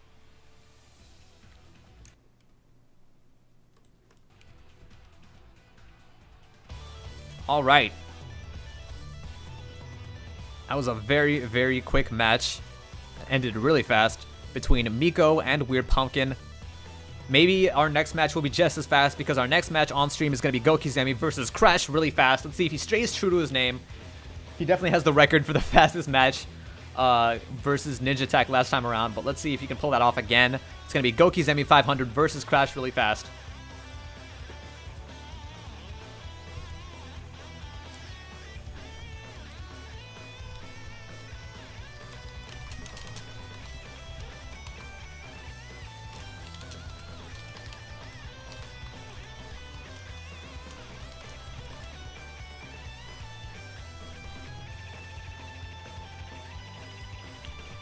This is the Vegeta theme. This is not the kind of theme that I would associate with Vegeta.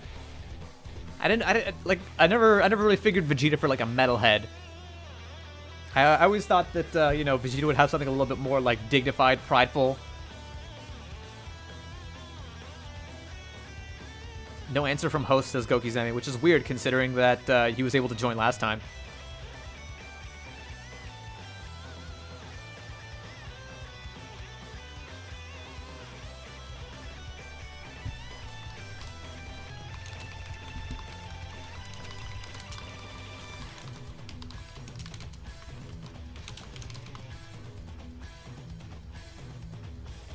Looks like Goki Zemi is having some trouble connecting, which is weird considering the fact that Goki Zemi was able to connect last time to the stream lobby with no problems.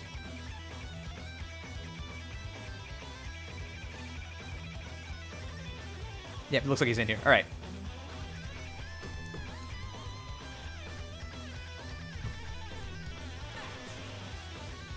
Alright, looks like we're going to have Crash Really Fast versus Goki Zemi on the main stage. Crash Really Fast, we've only ever seen this Goku Blue really in action so far. Let's see what he's got in store with his entire team.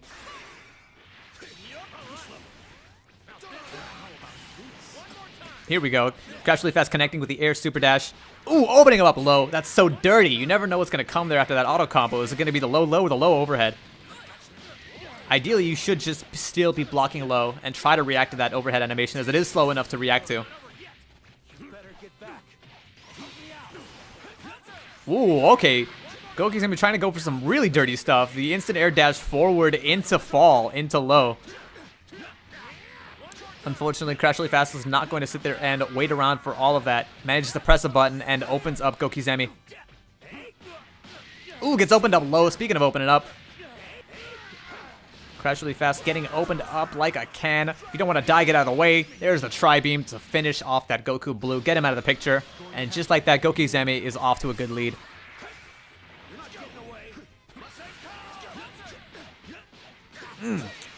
Good swap combo into Goku Black. Gets some good damage and a hard knockdown and manages to get that TN out of the picture.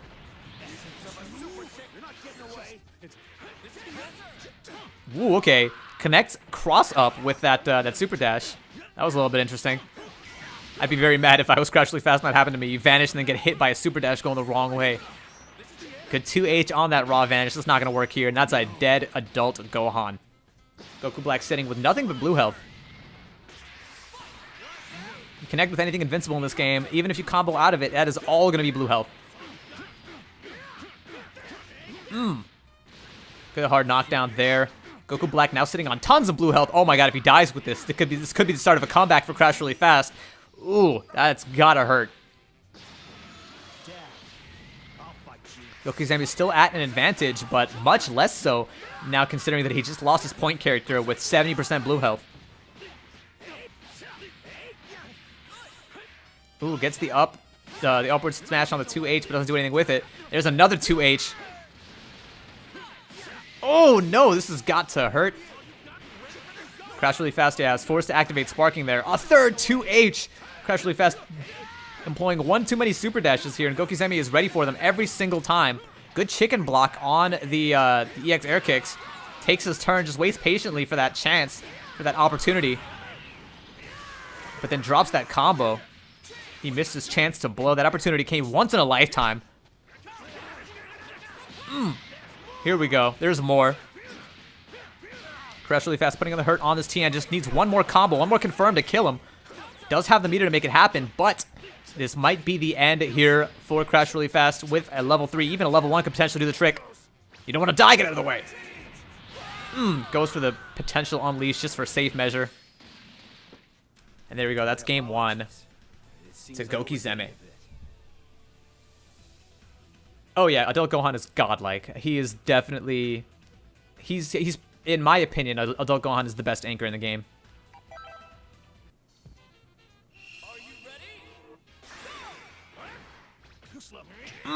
Good block on the overhead. Takes his turn. Interestingly, that wasn't punish. I thought that overhead was punishable. Oh, there we go. Gets the punish on that special afterwards.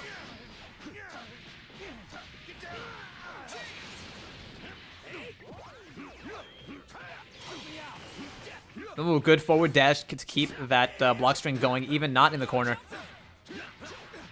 Good pick up on that auto combo string into the 2 medium. Vanish. And it's a hard knockdown. That was a swag combo if I've ever seen one. Spent so much meter on it, but it was worth it. That looked slick as hell. That was also a rare situation where you have a 1-bar combo that still gets the hard knockdown.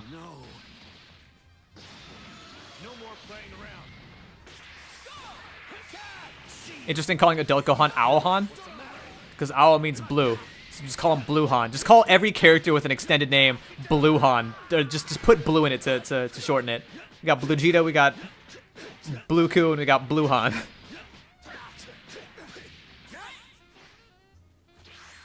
I just noticed that we have is that the hit theme in the background, that jazzy saxophone? Or is that just another jazzy theme? Alright, there's the combo to Dragon Rush. Tags back in that Owlhan. There's the hard knockdown. There's the level 1. Gohan, he didn't want to die, but he couldn't get out of the way.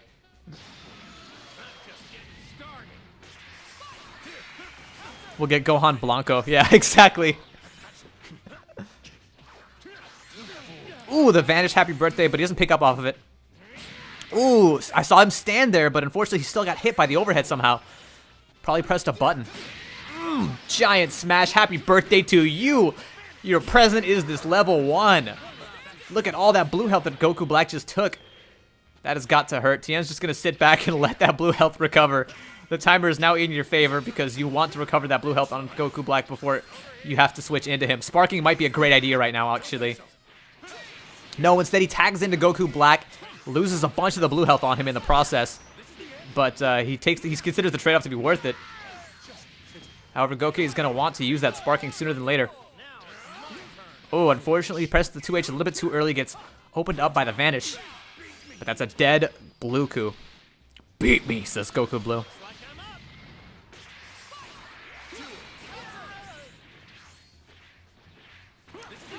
Lots of neutral jumping there. Gokizemi goes in with a super dash, and Crash Really Fast gets clipped by it. However, there we go. There's the Sparking activation there by Crash Really Fast. Get himself a little bit out of harm's way. Start getting some comeback factor going in his favor, but no. Here we go. This is going to be a huge combo. Gokizemi does not have the meter to close it out, though. Takes the hard knockdown and the corner positioning. Instant air dash, instant air dash. There we go. That is how you open somebody up in the corner, ladies and gentlemen. Not a bad attack. Just like that, Gokizemi takes it 2-0 over Crash Really Fast, moving on into loser semis.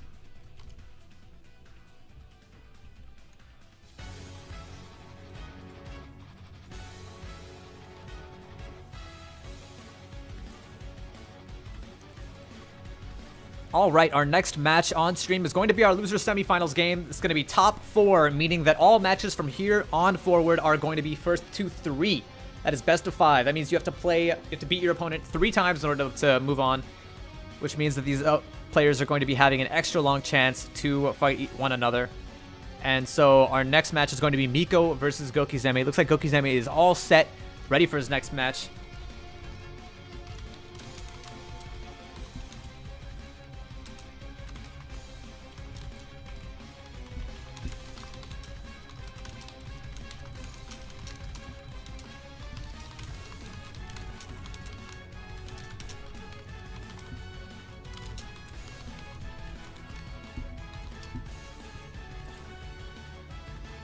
Whose theme is this?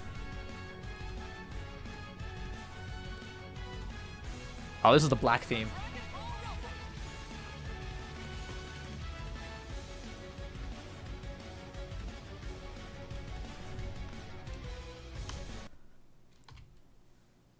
I'm not sure whether you can call what Dragon Ball Super is going into a hiatus or an end, because it's like the end of the season, but that's not to say that they're not going to do another season.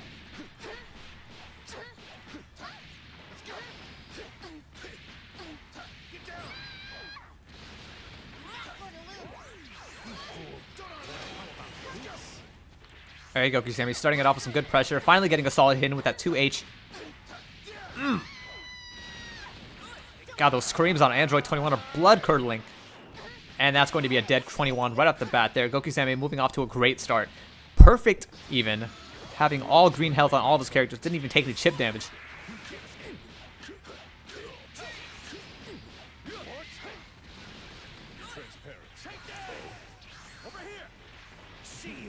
Shit. Gokuzame once again opening up Miko without taking any damage in the process. Gokuzame just dominating the neutral game right now. Oh, okay. The instant air dash into low. And Miko wakes up and reflects. It wasn't a wake-up reflect, because that actually would have got caught by the delayed low. That was a timed reflect. There we go. That's a second character dead without any tags on the board for Miko. This is going to be a quick game one here for Gokuzame, it looks like. Miko still has access to that sparking and a slight meter advantage, but that might not be enough. But with Android 16, you know what? I'm not going to count him out yet. This character can make anything happen. Happy birthday to you, but he isn't able to pick up anything off of it. Ooh, misses the auto combo command grab there, and Gokuzame answers with the Dragon Rush. Great dash forward to continue with those overhead jabs. Picked up the combo off of it. Such good offense on Gokuzame's part. What's it going to be? Instant air dash heavy, instant air dash heavy. Yet again, doesn't even bother to confirm the first one. Says, you know what, I'll just take a second one. I feel like this one wasn't fresh enough. Let's go ahead and put this back and get a second one. And then takes the kill off of that.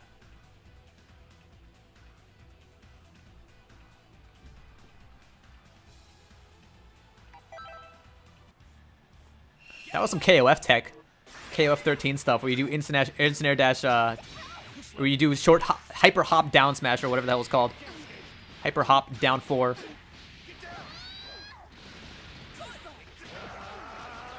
Here we go. Dragon Rush in a corner combo. Gokuzame again going off to a great start. And this is looking like it might be a dead 21 with some bar. It's TN combos. Looks like he was trying to go for some kind of super there, but he went for a Dragon Rush and ended up whiffing completely. He goes for the Chaozu, and Gokuzame knows that you could just, Miko knows that you could just duck that. Wastes those 3 bars on the Chaozu call. Trying to style a little bit, it looks like. Another happy birthday vanish. And then Miko vanishes yet again to get out of that corner situation. Miko looking a little bit stronger than last time. Put some hurt on that TN and manages to keep all 3 of his characters alive so far. Ooh, the Dodon Ray manages to run into the counter, giving Miko some momentum. Ooh, the vanish to get out of the corner and answer that super dash tag in. Ooh, whiffs the heavy on that air combo. Doesn't get the hard knockdown. Now it's going to give Gokuzame an opportunity to get out of this situation, but just vanishes one after the other to get out of this corner pressure. Both these guys do not care for conserving their meter whatsoever. They're just going to vanish out of that corner situation as soon as they can, and I do not blame them. The corner is a very one-sided game in this game. You want to get out of that situation as soon as you possibly can.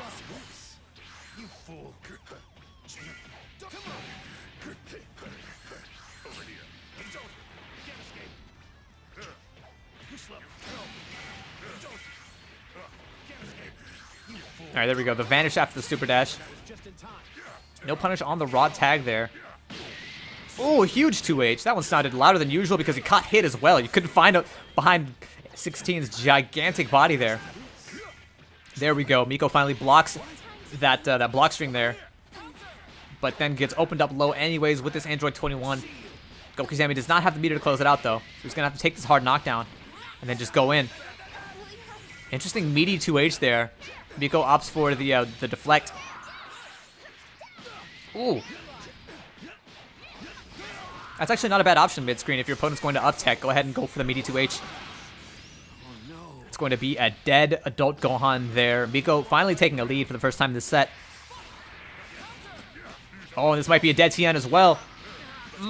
There's the scoop, level 1, and that's going to be a dead TN. Miko looking like he's going to take this one. However, this Anchor Goku Black with full health is going to be very, very difficult to defeat, especially considering that he has full sparking, level 3 sparking at his disposal, which means that for a lot of this time, he's going to be pretty much invincible. Down you go, however. I don't care how much sparking you have. Eat this untechable knockdown. Mix-up city. Miko does not block the pretty much universal Android 16 mix-up that nobody ever mixes up. There's the Hell's Flash. Not going to kill, but that's going to be an untechable knockdown, which of course he sparks, and Miko knows it. And manages to punish the spark with the rocket punches, but doesn't have the meter to vanish afterwards. Good patient blocks out of Miko. Not going to get opened up by these vanish shenanigans. And there we go. Opens him up low with the 2 L's. No escape. Down you go. Let's go. Oh, there we go. Manages to go for the straight meaty in front this time. And Miko gets opened up by it. I mean, Gokizeme gets opened up by it yet again. And there we go. Miko manages to tie it up 1-1, which means obligatorily the lobby is going to crash on us. Every single time.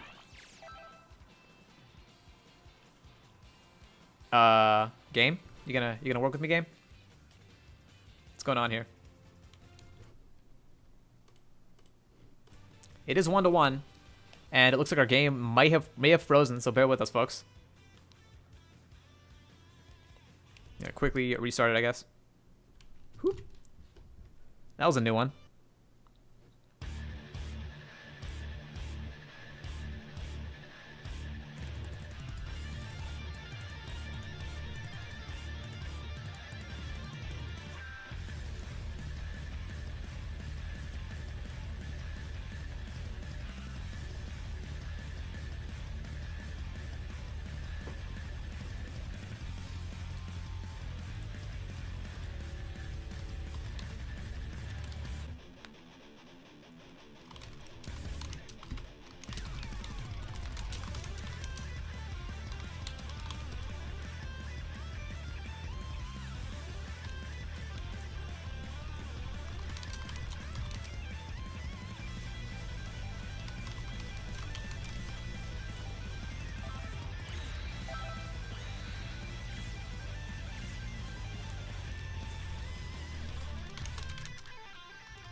At least I don't have to keep track of score positions when this stuff happens.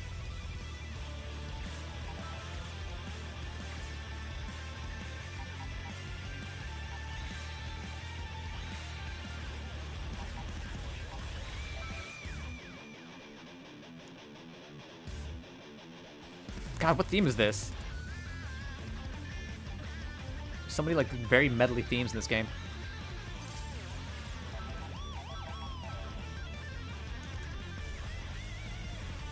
Alright, looks like our lobby is back up.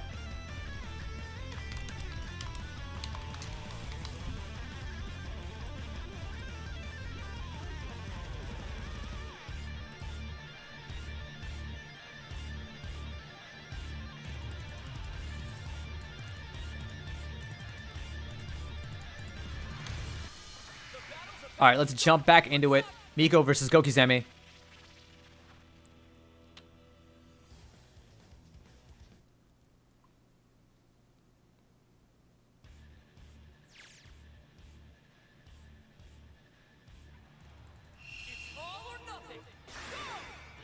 Here we go. It's 1-1 in the first of 3 set.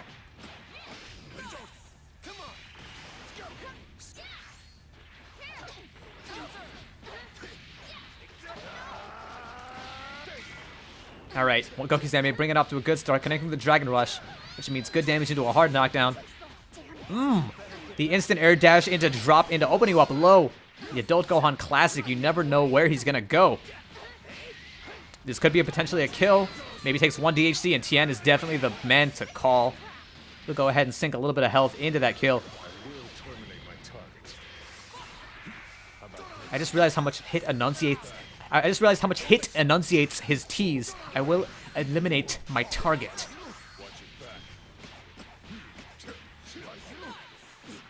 Good instant air dash opens up Tien high, and there we go. This is going to be a dead Tien potentially. With 1 bar, try to block this.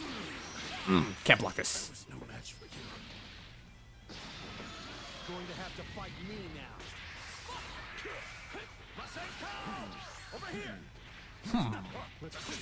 Kid contemplating as he blocks those Masenkos.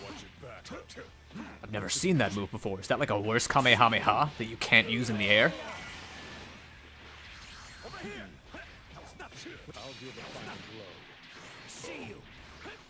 Shit.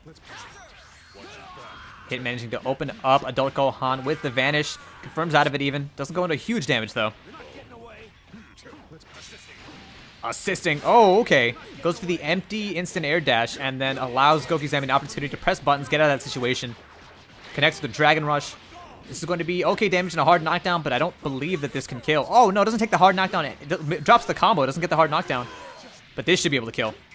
No, the medium is not enough. Doesn't pick it up. Giving Hit an opportunity to tag out into Android 16 as long as Gokizami doesn't get a snapback combo. Ooh, which he might do right now. He just built the bar for it. Let's see if he knows it. No. Instead opts to switch into Adult Gohan for whatever reason. Both characters are pretty healthy. Probably just feels more confident with this Adult Gohan. Are we going to see the dunk and the scoop? Oh no, drops the confirm off of the assist hit there.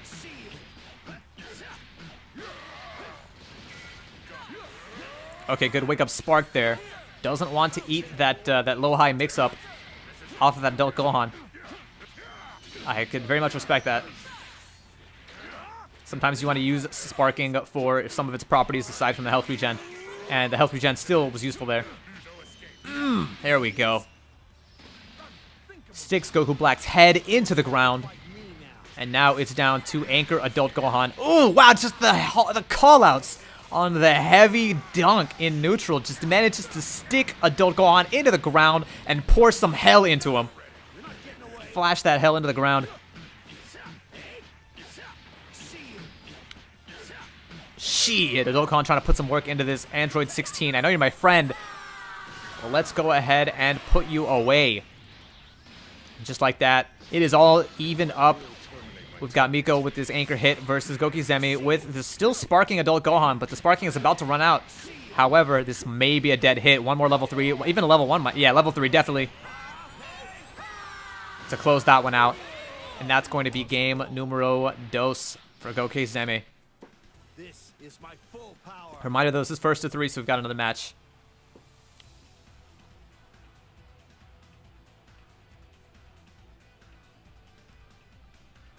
Yeah, pretty much. That's pretty much a universal rule, though. If your opponent has like, what, 5 bars at a minimum, and you've got like less than 60 or 70% health, you're done. There's no getting out of that alive. It's kind of a weird aspect of this game versus an opponent who really knows how to optimize stuff. Like, you just die in 2 or 3 combos, and so it gives you less flexibility on what combos you use, so much as whether you know when to spend the meter to DHC to extend. And so it's like your 1 and 2 bar combos are maybe flashy in really cool ways to eke a little bit of optimal damage, but a lot of times you just want to take the meterless knockdown and then go from there. If it's not going to kill you, might as well take some kind of Oki. Vanishes to punish that Dodon Ray, but here we go. Gokizemi putting in some work with his TN. Use of the Dodon Ray to cover the Vanish.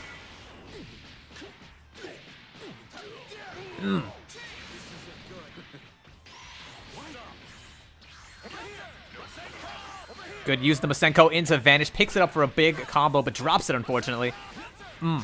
Here we go, and now Android 16 is going to get an opportunity to put his work to use. Here we go. Dunk and a scoop. Oh no, drop that combo, unfortunately. Gotta have your set play on point. And here we go. This is where Android 16 works his magic when he gets the dunk into scoop. What's the mix-up going to be? In front, just the jabs into another combo. And this is going to be another dunk. Calls another assist. Oh, even drops the combo, picks it right back up off the ground, and blows it off. There's this level 3 just to top it off. And it just narrowly doesn't kill. Gives Tien an opportunity to vanish out of the corner, but he reads it with a 2H of his own. And Gokizemi is looking like he's going to be having a little bit of trouble here. Oh, wow, the armor straight through that entire Kamehameha. There's the scoop. Oh, just Miko's just been getting hit by... I mean, Gokizemi's just been getting hit by every single mix-up on Wake Up. I'm not sure what Goki's doing on Wake Up after that hard knockdown, but he's not blocking either direction, it looks like. He may just be holding north, and it's not working. Oh, the counter into Vanish. I'm pretty sure that would have countered the Vanish anyways, but he vanished anyway for just out of habit, I guess.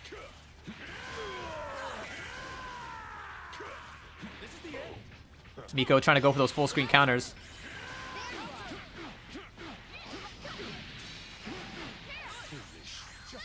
Oh, good 2H on the raw Vanish. That is not going to work on Miko. Spends the level 1. Spends both level 1s. A little bit of damage. Not going to be great positioning, though. It's going to be reset back to neutral. Yeah, after that, I've got to lab out that special move there for Android 16 to figure out which version of it is plus and which version is not. It's hard to tell. When you vanish out of it, it doesn't matter anyways. And of course, just like that, another 1-1. Therefore, we have another disconnect. Like clockwork. Every single time.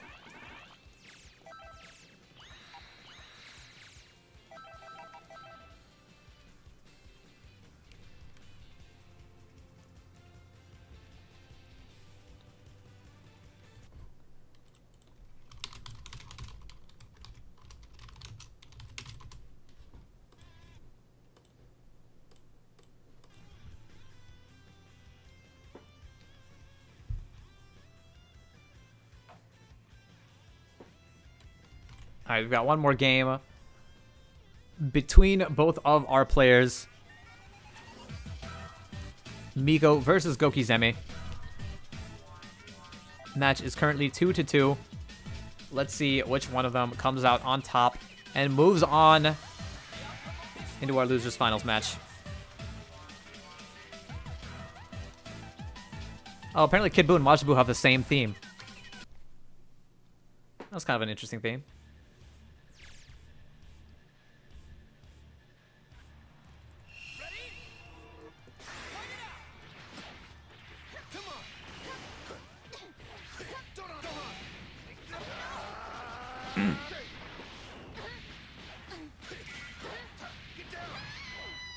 Here we go. Gokizemi bringing it off to a good start. Opening up Miko low.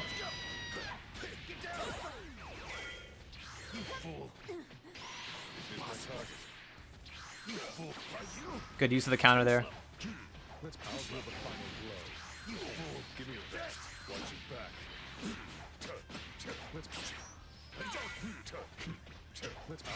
Good blocks here out of Gokizemi. Even vanishing the Dragon Rush when it comes.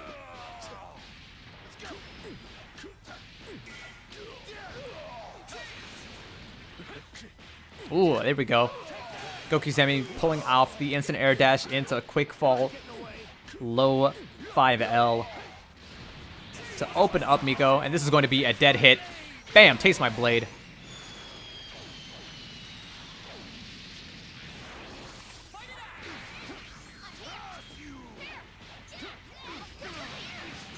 Miko putting up a fight with this Android 21 here. Gonna steal an ability. Steals the Kamehameha, the air Kamehameha from Goku Black. And that is a good special for Android 21 to have.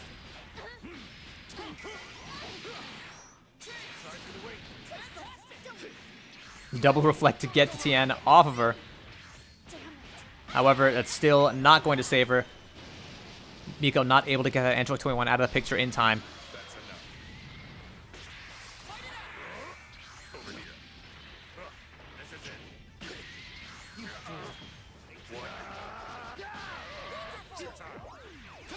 Miko tries to wake up Reflect there. Doesn't reflect anything, but doesn't get whiff punished on the Reflect either. Opened up by the overhead. Again. But no assists behind it. Ooh, isn't able to 2H the raw Vanish. And here we go. This could potentially be a kill. I don't think the Gokizemi has enough meter, though. However, he just built an extra one. Oh, tries to whiff punish the Sparking with Dragon Rush. Doesn't quite reach, though. Oh, and this could be a dead Tien here. Yes. Sparking made that more than enough damage to kill. Still a bit of an uphill battle here for Miko. His 2H gets 2H'd, and here we go. Hard knockdown here for Gokizeme. Oh, okay. That was an interesting little situation there. That wasn't even a 2 heavy. That was just a raw heavy that managed to beat out that second instant air dash heavy, and I think that was the armor coming into play. That's an option that definitely only Android 16 has. Just like that, that's a dead Goku Black. You plink into the armor one time, and that's death. Gokizeme just activates that sparking right away. Doesn't want to take any chances. Ooh, empty vanish gets jabbed. Miko with the reflect. But it's not enough. One vanish is enough to kill him as soon as that sparking wears off.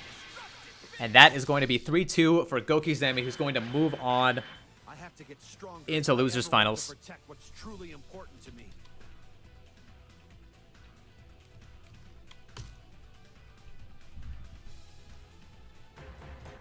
Whew, alright. That was a hell of a match. Next up... Oh, okay, so let's go ahead and update the bracket. That was 3-2. Gokizeme moves on into losers finals. Our next match is going to be winners finals with Elysis versus AU Lowry. It looks like they were waiting patiently.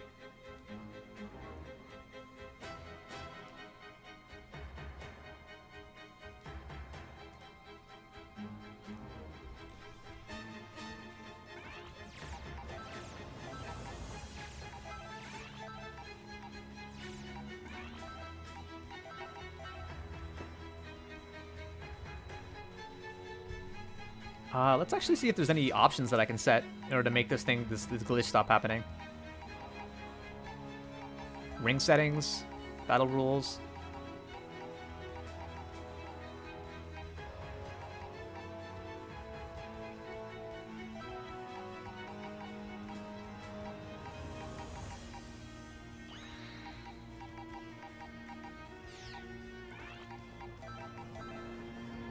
Did they really just start without me in the, I wasn't in the, spectator booth yet. There we go.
Alright, I've disabled the rematch prompt, so we should stop getting the glitch, but I think that also means that we're going to get kicked back to the lobby every single time.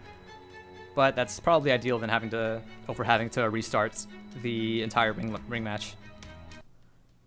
Alright, so next up we have got our winners finals match between Elysis and AU Lowry.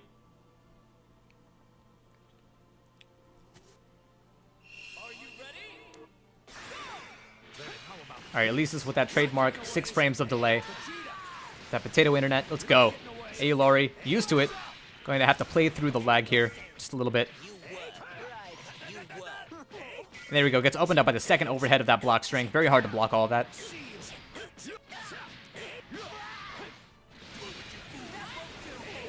Instant air dash overhead is going to open up Elysis' Frieza for the second time. And that is going to be a dead Frieza with no opportunities to switch. Not a guard cancel swap in sight. Instant vanish on that Kamehameha. AU Lowry covers himself with a cell assist and goes right in with a low 5L with Adult Gohan. Doesn't pick up the combo off of that that Air 2H. Probably due to the delay. A little bit early on the Dragon Rush. Again, I'm going to chalk that all up to delay, but it doesn't matter. That's still going to be a dead Goku Black right off the bat. Aolori looking so strong as always. Your plans end with me.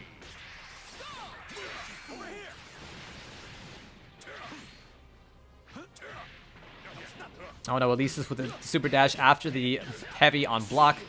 That is very exploitable. Aolori doesn't even 2H it. He just decides to punish. He just decides to reset to neutral and open him up from there. Aolori very confident in his neutral play. Down you go.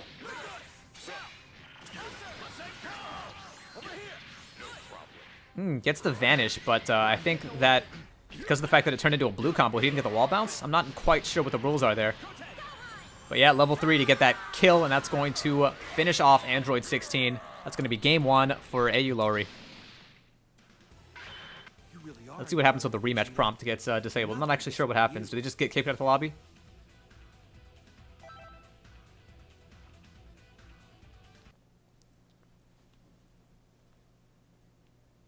Yeah, that's how it works.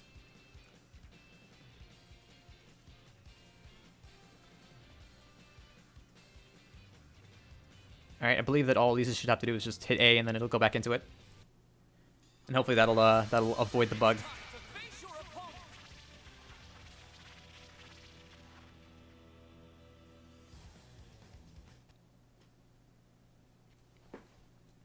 This is probably how I'll do all the tournaments from now on. Just so we go back to the lobby for a split second. It's a little bit it's a little bit slower. But it's still pretty fast. Alright, here we go. Elisis versus Lori.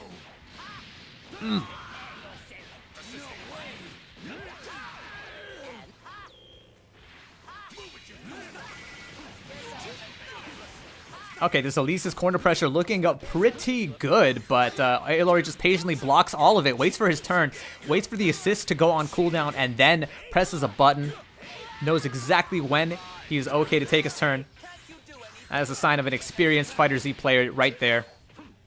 Again, Elisis putting this offense to work. Aolori this time tries to guard cancel swap out of that pressure, but doesn't quite work out for him. Runs right into the rocks there. Now Aolori down to his cell.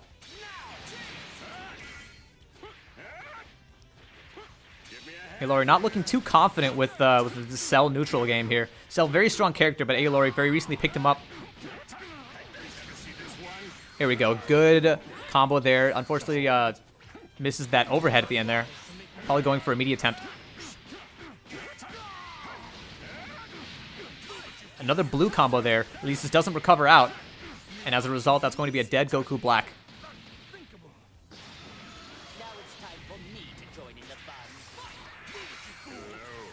Elisis down to Frieza, but no bar to work with here. There we go. Instant air dash heavy connects, but he's not able to pick it up. Dragon Rush. There we go. It's the first time that we've seen Aolori not tech one of those.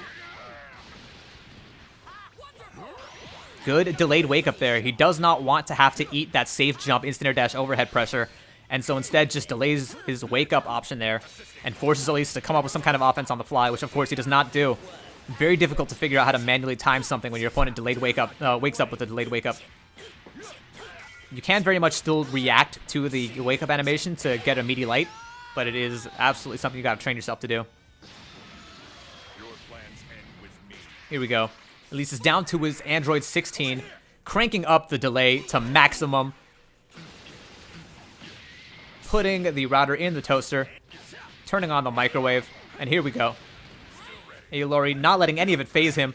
He's going to still continue to go for this horrendously one-sided offense. And there's the Dragon Rush, opening up Elisis like there's no tomorrow. Potential Unleashed into Vegeta. Times it perfectly so that he can get the Potential Unleashed twice in one combo. Not great Oki there, but he manages to get some pretty good damage and unlocks 2 levels. Ooh, 2H connects. Not sure what Elisis is suppressing, but it was not block. Opens him up low. This is going to be some respectable damage into a hard knockdown. Android 16 is still sparking, which means he's unkillable currently. However, he is still starting to approach that range at which he's in danger. And here we go. One level 3 is going to be able to close it out, but Lori does not have the damage for it. Instead, uses sparking to extend. I don't think he still has enough damage to get this kill, but he has 2 bars, so he might be able to do it. Oh, yes, he builds 3 bars in the process of that combo. Level 3, of course, is going to kill. And the sparking runs out just as soon as it does. And that's going to be game 2 there for Aulori. Wow, I'm very amazed that that killed. Nothing gets by you. That was very impressive. I did not think that Lori had the resources to kill there, but he proved me wrong.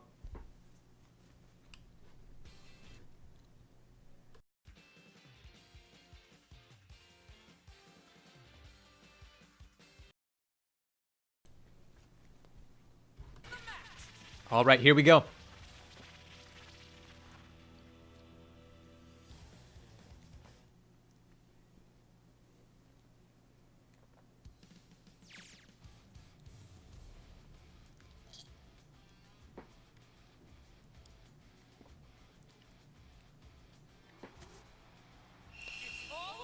All right, it's going to be game number 3 here between Aulori and Elysis. Aulori looking very strong. Immediately goes off to a great start. Catching Elysis in the corner, knocking him into Vegeta, starting a new combo. Here we go. All right, Elysis holds north, manages to escape that low. But that's not going to escape that pressure altogether. He neglects to air dash out of the corner. And that's going to be a dead freezer right off the bat. This is the end. This is Goku Black. Here we go. Elysis starts to put on some pressure here. Gets the reset with the instant air dash overhead. And here we go. We're going to see another hard knockdown. No! He whiffs the combo after the 2H. Alright, here we go. Aulori putting in some work with the cell.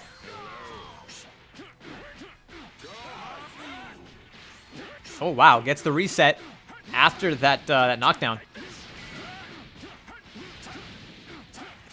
We have ourselves some cell corner loops. Very practical stuff.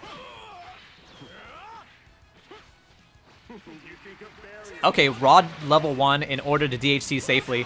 Oh, great punish by Elysis there. He's not going to let that slide. That level 1, Rod level 1 DHC is not as safe as you think it is. I can answer that with a level 1 of my own.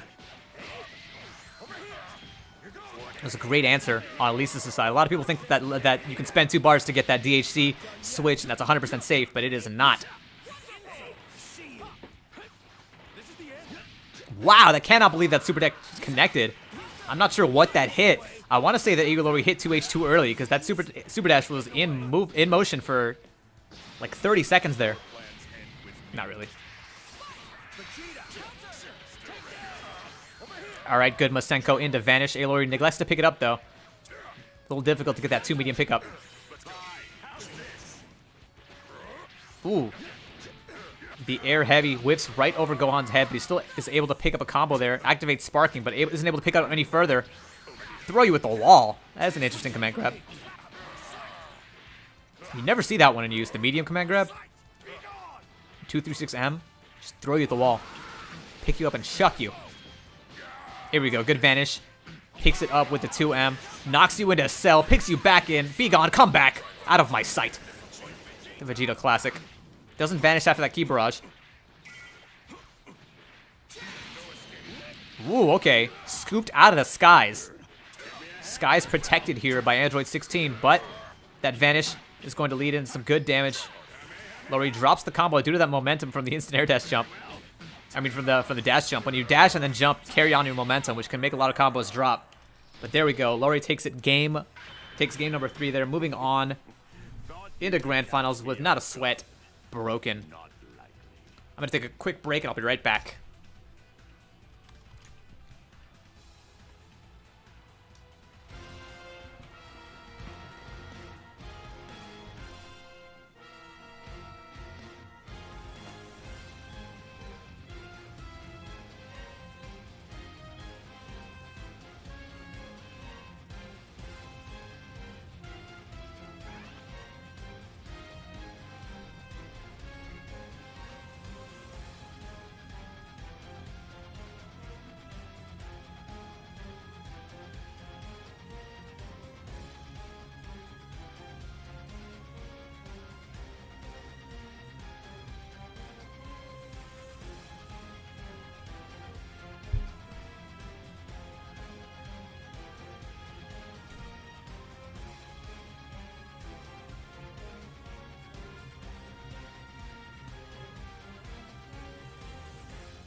All right, and we're back. Whew, thank goodness I was able to get something to drink.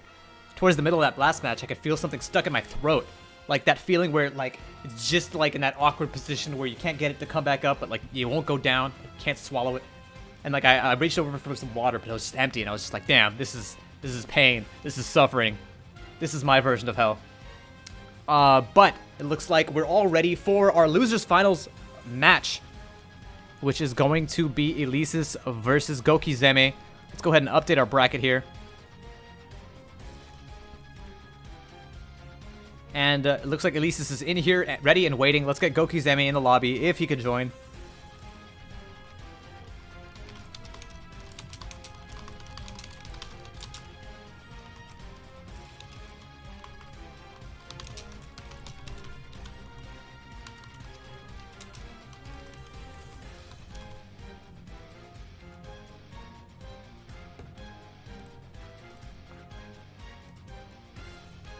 What is this? Underground lake theme. This is kind of fire. Doop, doop, doop, doop.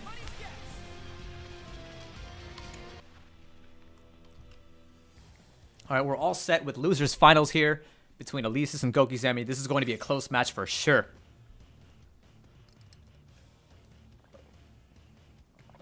As a reminder, these guys are fighting for the opportunity to have either the run back or what have you. Their opportunity at grand finals against Aulori.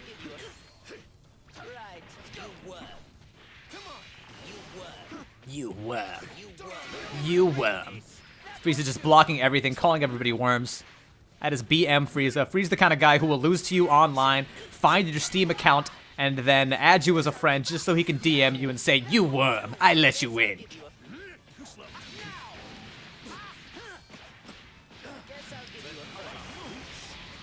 Alright, Elysis with the disc combo there, lets them come back. I feel like that combo, yeah, the combo that he's going for only works mid-screen.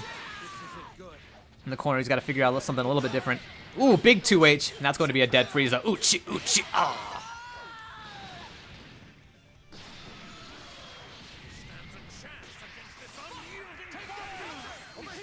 Here we go, Masenko into Vanish, picks up the combo, just like a good, responsible adult should. Ooh, big connection with the 2H there. Gokizeme putting on the hurt on this Goku Black. Gokizeme wants this blood. He wants that run back against Aulori. I'm actually not sure if it's a run back, but he wants it anyways.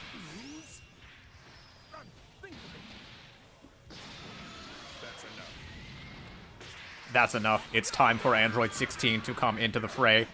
I must kill Son Goku Black. Ooh, it uses the heavy with that armor to go right through that super dash, get a big combo going, uses the sparking to whiff the rest of that combo, but it doesn't matter, he's Android 16, he can do whatever he wants. He's a fully grown, independent android, he can do whatever he wants. Oh, great combo coming out of Gokizeme. I love to see he use that Ki Blast in the middle of combos. Just looks so slick. You don't want to die, get out of the way, he finally said it. Blade status equals tasted. Here we go. It's Android 16's turn. Oh, he backs off after that super dash, though, and eats the 2H. That 2H would have got counter hit if he just would have mashed lights. And there we go. Elysis is going to take an L, allowing Gokizeme to move up 1-0. Might actually leave a bruise.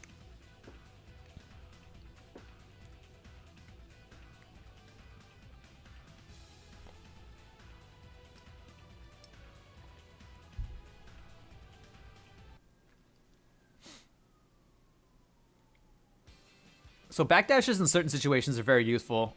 They're throw invulnerable on startup, so if you want to escape something that may be a grab setup, then you can backdash out of it. Additionally, if you backdash something that's only a little bit plus on block, you can escape anything. Like a jab will not reach you if you backdash, like say, yeah, exactly, a Vanish on block. And your opponent needs to make a hard read in order to counter that, something like a raw level 1. Or if your opponent is Goku Black, they can just God Slice you.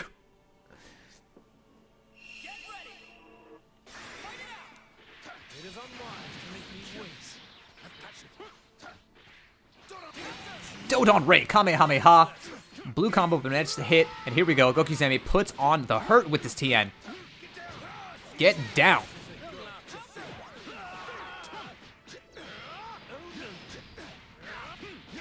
Here's the hard knockdown. Doesn't opt for the God Slicer, just takes the air heavy, which is fine. You get a little bit less corner carry, but you land a little bit closer to your opponent when you do that.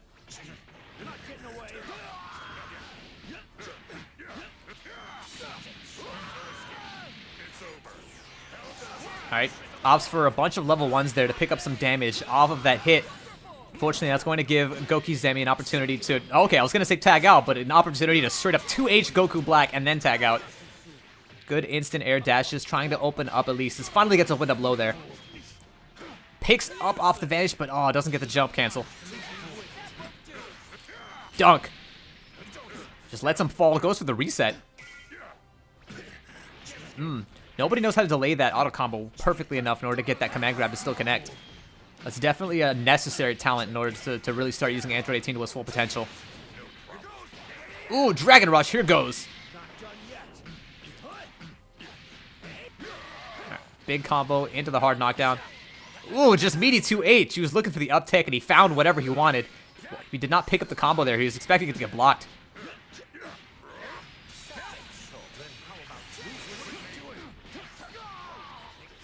Good Dragon Rush there, and that's going to be a dead Goku Black, assuming that Goki Zemi picks up this combo perfectly. No, he drops it! You gotta be very careful with the combo pads you use off of a Dragon Rush.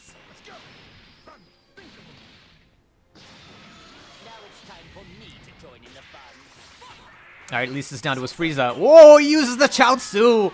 The Chaozu holds you in place and do no damage and scale this combo to death, but it is cool. That Chaozu hit actually does 0 damage. But it does scale worth a hit. I think it scales worth 2 hits even. So yeah, that's not super damaging, but it does look hella swag when it does work. That's the first time I've actually seen it work in a real match.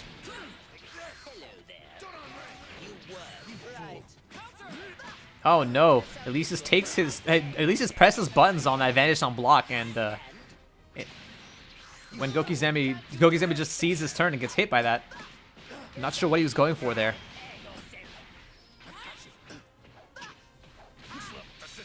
Assisting, kicks that Android 16 out of there, tags into Adult Gohan, but isn't able to get the kill on this Frieza, allowing him to potentially guard cancel swap or just raw vanish out of the corner. Elysis is going to want to get that Frieza out of there though, and he's dead.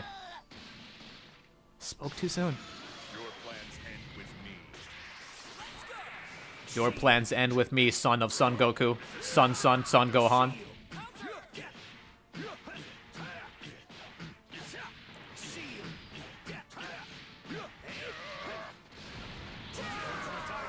You don't want to die, get out of the way. Is this going to kill? Oh, now it's definitely going to kill. Ooh. Blade equals tasted.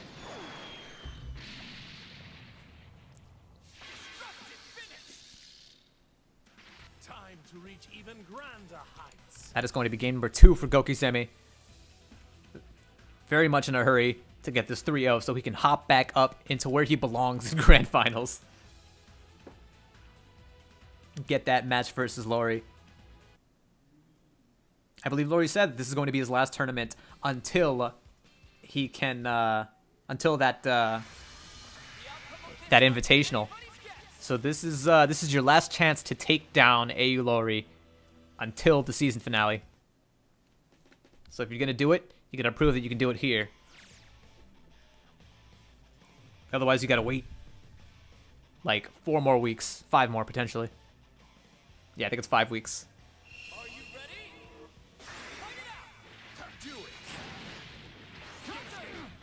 Can't escape. Down right. Connects with a Dragon Rush as soon as Goku Black hits the ground. Very well timed there by Elysis. Gets the vanish. Down Ray and the vanish. That connected a little bit high. That looked like it was 0, if not minus, which allowed Elysis to take his turn there. I'm not sure what exactly causes that to happen, but I think he just jumped before he vanished, and that was all that she wrote. Ooh, like another very high connection on the vanish. It whiffs there.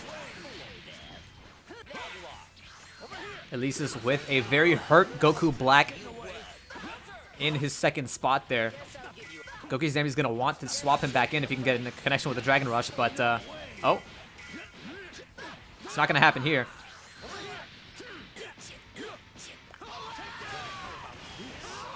Great combo, using the assist extensions to continue that combo in the corner. Still get the hard knockdown. Tags into Tien. Frieza, adequate, he says, as he is getting fustigated in the corner. Bam. Oh no, whiffs the tri-beam. It can be a little bit awkward to connect with sometimes. Okay, Lag City at least turns on the microwave and escapes that combo. Ma, the microwave! Turn it on! I'm losing, Ma! Here we go. Elises cannot escape from this Tien, though. There's the Dragon Rush. Snaps in Frieza. And this is a bad spot. All of a sudden, your assists are in lockdown for a really long amount of time when you get snapped in like that. But it doesn't matter. Die in the vacuum of space. Frieza had some time to think about that one. He was contemplating his that catchphrase when he was in Hell. He was just like, if I ever see that Son Goku again, I'll tell him to die in the vacuum of space. Yeah, that'll show him. Goku Black taking it from here. Trying to put some hurt onto Elises, who's been doing a pretty good job of swapping his characters out, but he's going to want to activate Sparking pretty soon because of the fact that if he waits until he's down to his last character now, he's not going to have a lot of health to take advantage of that Sparking with. And as I'm saying that, this combo just never ends. Punishment of the Gods is probably simply going to kill this Android 16. There he goes. Now it's time for me to join in the fun.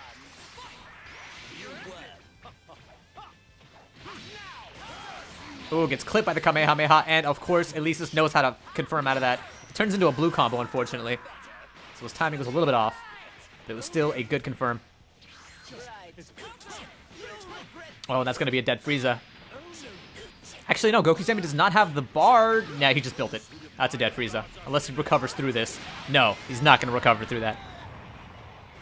Yeah, you do not want to wait until all your characters have something like below 40% health before you activate Sparking, because you get stuck in a situation where even with Sparking, you're in kill range. And so the health recovery does nothing for you. Ooh, there's the 2H, and that's a dead Goku Black. Through the Sparking. And that's going to be a quick 3-0 there for Gokizeme, who is going to get his time to shine in Grand Finals.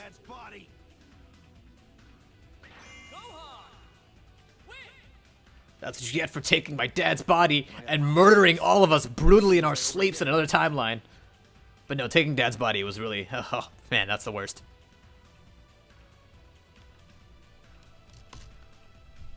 Alrighty, ladies and gentlemen, we're down to it. It is going to be our Grand Finals match of Tournament 4. Why did I get this song? This song is 12 seconds long.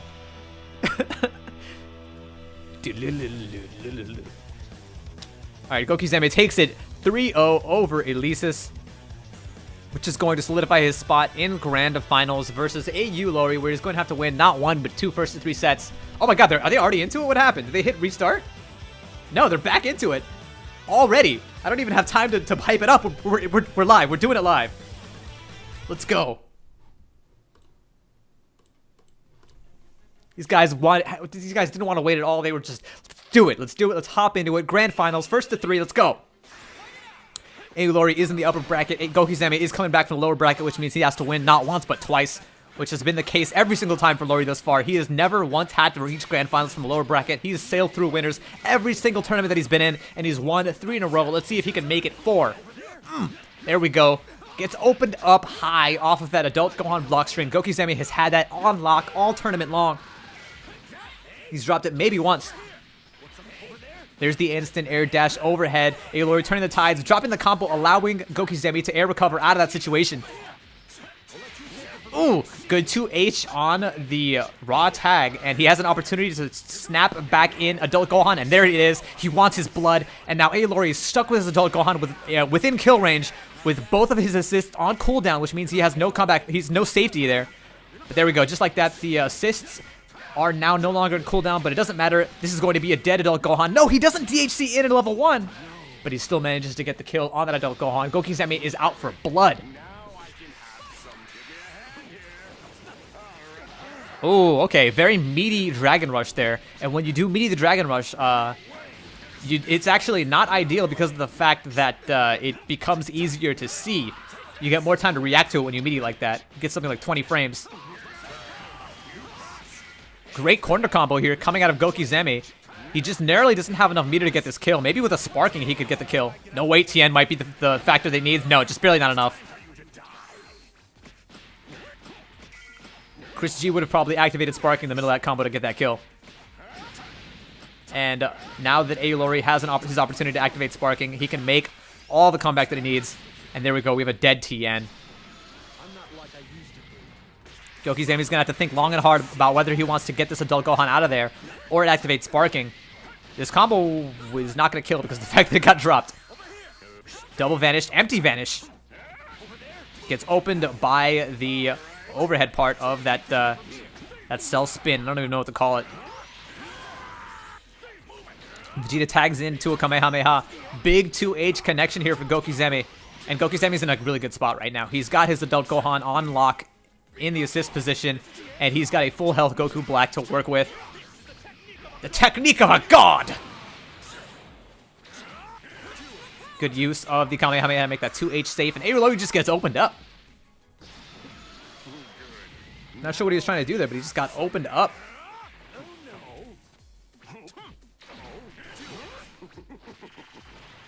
Gokizeme calling that adult Gohan assist after that Kamehameha every time, but it's not really doing much. Cell manages to make a connection. He has a lot of work to do here. He does have a slight meter advantage, but oh no. The Kamehameha goes straight up. Not sure what he was trying to call out there. Alright, Kamehameha to vanish. Not going to be huge damage, especially with the sparking. That's going to be like 900 damage. And there we go. Gokizeme takes game number 1. Gokizeme wants this. You have foolishly defied a god. You have sealed your fate for eternity. Look at Goku Black showing off his jewelry. He's got the time ring and the Potara earrings. The Potara earring.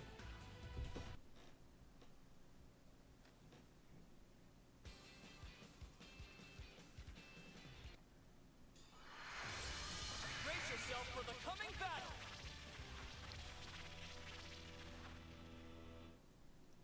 It's interesting that he's only wearing one earring. Because shouldn't he be wearing both? If he's wearing one, that implies that Zamasu is wearing the other. Which means that they should have fused by now. So I'm not sure what the deal is there, unless I'm remembering it wrong. Ooh, there we go. Giant 2H. Get down. Oh, okay. Gokizeme had the correct read with the air Dragon Rush to catch the up tech, but his timing was just a little bit too early and it wasn't able to connect there. But that was a good try by Gokizeme. He almost had some great momentum going there.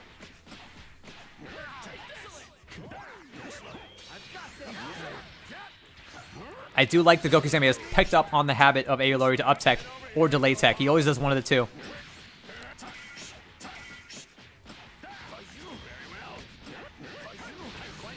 Aolori, there we go. I was holding my breath to see if he was going to drop the combo. He didn't actually spend any meter to get that kill, which means that Gokizeme could potentially swap out this Tien to keep him safe. Please swap out this Tien to keep him safe. No. Too well. Gokizeme not managing his health properly, and he's going to get Tien killed in the process.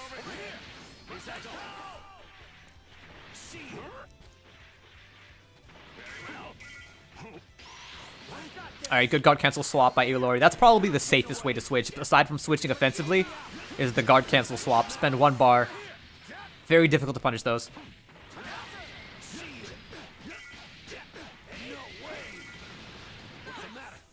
Okay, the instant air dash, quick fall, and then here we go. The corner pressure is immaculate here out of Gokizeme. He just stops the string altogether. Here goes Dragon Rush.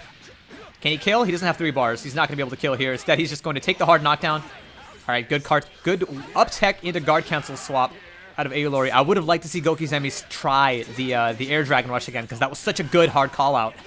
He just mistimed it a little bit, but I feel like that if he can start hitting that, that's going to be his. That's going to solidify his lead basically. He already won the first game, and with hard reads like that on Aolori's playstyle, he can potentially take this both first to 3 sets. It's futile. Oh, here we go. Giant 2H. And now Gokuzami is going to get an opportunity to put the hurt on this adult Gohan. He's going to snap back in Cell. Get rid of some of that blue health. Do a little bit of extra damage.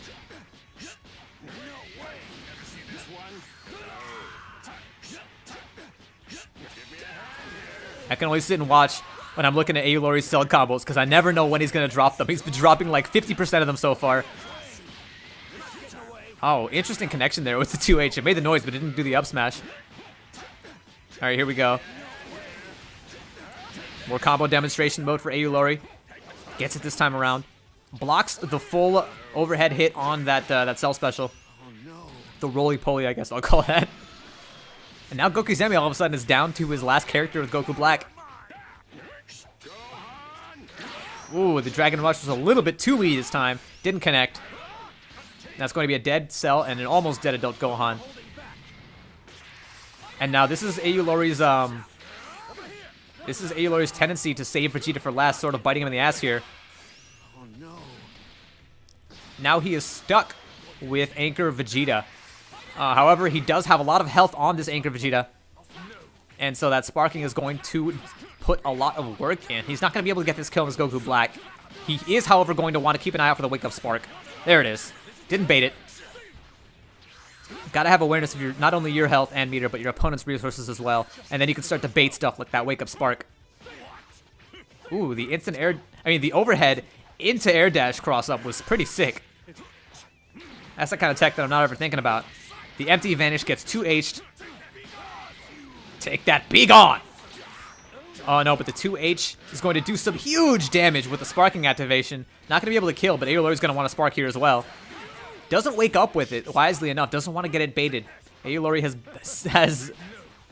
is a little bit too solid for that kind of stuff. And there we go. Gets the kill on Gokuzami. And that's going to be a 1-1 tie up by Aulori.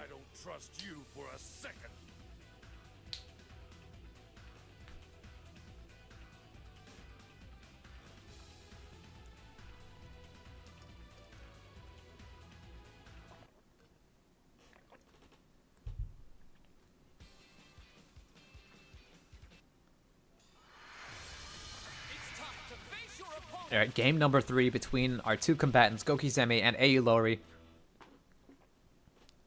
Gokuzami making a few fatal errors in that he, in the mistiming on the Air Dragon Rush callout for the up tech, and the inability to keep his TN out of harm's way.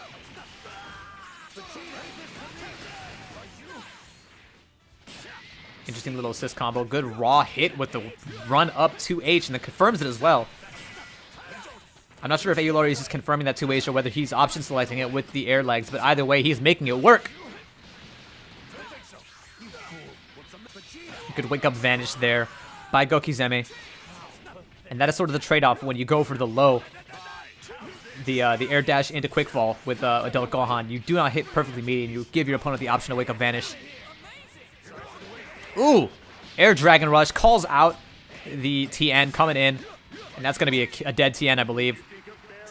Oh, yeah, no. Aulori DHCs in a Cell, and that never works like that. And so he DHCs again into Vegeta just to get that actual connection.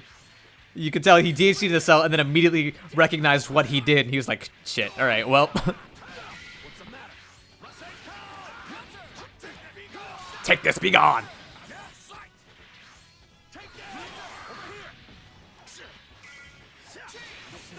Raw tagging at A Gohan. Now we have the Gohan mirror. Who has the better Gohan? Gokuzami stops the string, starts it up again. Aulori patiently blocks it all. Just DPs. Alright, this is going to be all blue health, but it is... Oh, never mind. Drops the combo. Good 2H. Never let your opponent get away with 2H into Super Dash.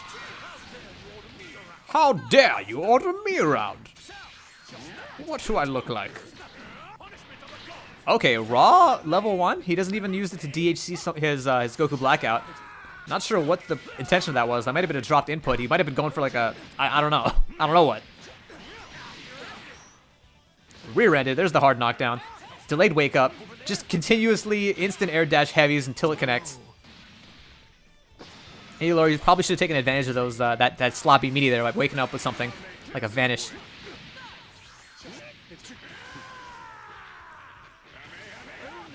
Ooh, good reaction to the Kamehameha with the super dash, but it was a little bit too late. Ooh, no 2H there in reaction to that super dash from neutral. Vegeta! Here we go. Aulori with those cell corner combos, making good use of that carpet bomb. There we go. We got ourselves some loops, and that's gonna kill. It dropped, and he didn't level 1 afterwards. Aulori, a little bit not used to cell, it looks like, but he still manages to get that kill with the overhead afterwards anyways. 2H. You ever see this one? I'm quite confident in, you know. Drops the combo yet again. This time around, Gokizemi recovers out of it, saying, I've had enough of blue damage.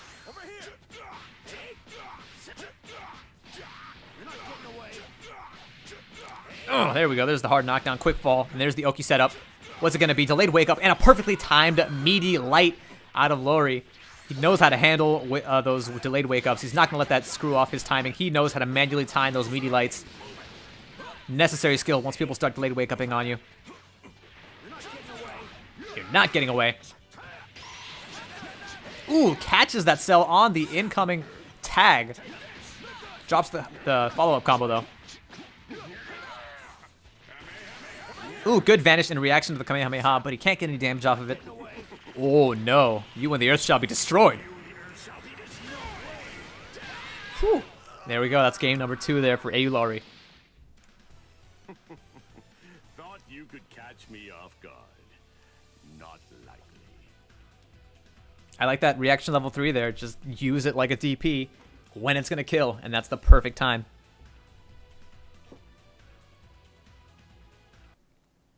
Wake up level 3 is not bad in this game. You just want to save it for situations where it won't get baited and it's going to kill.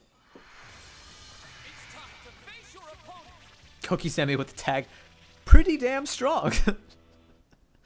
I love the titles.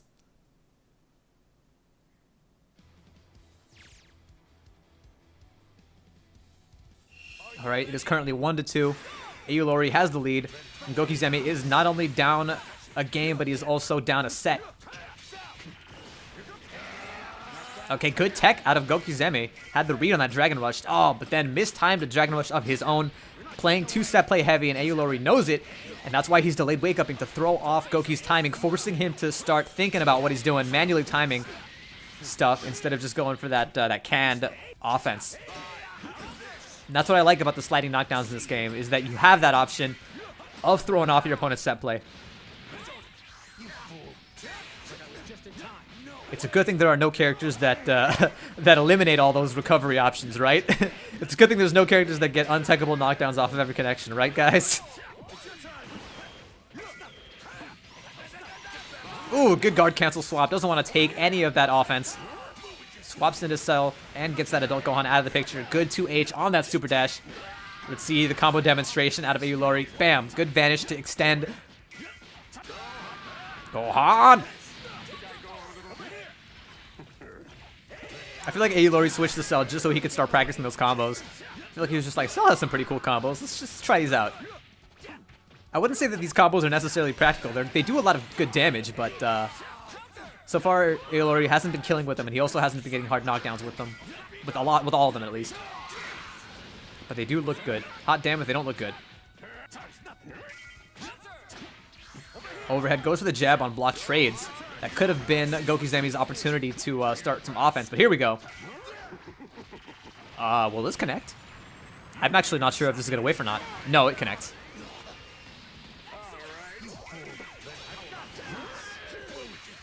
Gokizemi again wants to get that TN out, and it looks like he is going to be able to tag him out into heaven. And in comes Adult Gohan with no life to his name. He lost a lot of blue health on that one. Oh no, the Dragon Rush again too early. Gokizemi's going to need to learn to time that a lot better.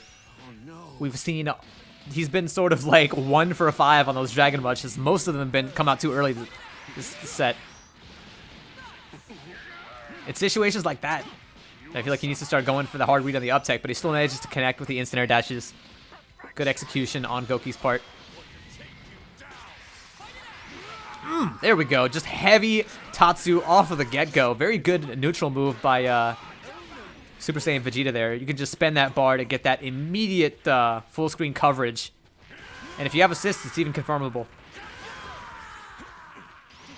Goku Sammy trying to, Aolori trying to look for Kamehameha. He's not getting the reaction there.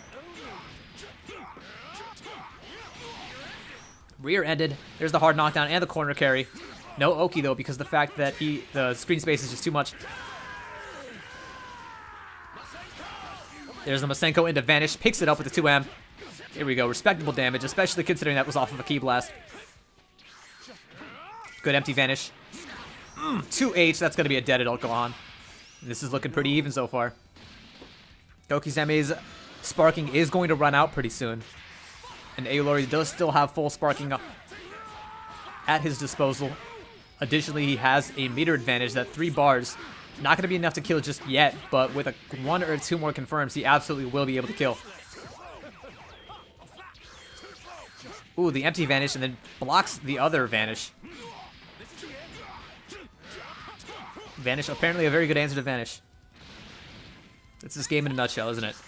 Yep, of course. Empty Vanish into empty Vanish versus 2 sparking opponents. Ooh, the Vegeta auto combo wins out there in the clash situation. And Final Flash is going to finish it. The finalist Flash to end this tournament. Aolori is our 4th consecutive new ChallengerZ League champion. Is going to maintain that golden name in the Discord, at least until next week. Great stuff to Aolori. We'll be seeing him again in the season finale tournament. That's going to be our 9th tournament against whoever else qualifies via points. It's going to be a 16-man bracket. Thank you so much, everybody, for tuning in. My name has been Mount Lover, and this has been the new ChallengerZ League Tournament 4 of Season 1 for the NA PC region. This has been a very great tournament. It went pretty smoothly. I'm glad that I figured out that you could just disable the rematch prompt in order to fix that glitch. If you guys are looking for other programs to watch on the Discord or on our partner channels, be sure to check out the Street Fighter V Underdog EU series, which comes on, I believe, Saturdays. Additionally, we have our NA Underdog tournament, which is every other Sunday rather at 9 p.m. Eastern Time. Also, if you want something to watch in about an hour or so, a weekly gaming news show will be live. We'll be hosting them here on this channel. That is a weekly gaming news show with Todd and Trinell every Sunday at 7 p.m. Eastern Time. That's on twitch.tv/TrueSonic, or you can tune into their Facebook, or YouTube to also catch their stream. They do a very fancy multi-stream setup. I've also been known to guest star on their show from time to time when I'm not, when my voice isn't totally shot from commentating Fighter Z.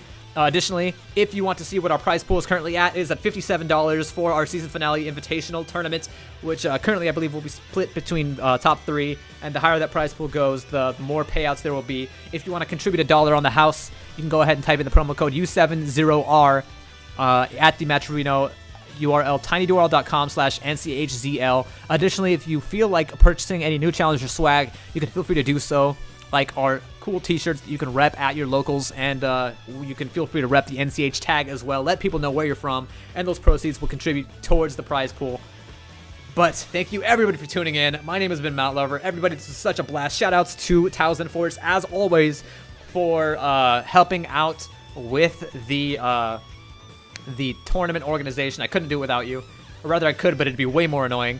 And props to Lori again for just leveling up every single tournament. Actually, you know, I'm going to say that the cell was a little bit, needed a little bit of time in the oven, but he absolutely managed to make it work and just completely sailed through the winner's bracket. I cannot wait to see what he looks like when we get down to our season finale, because he has been leveling up his game every week thus far.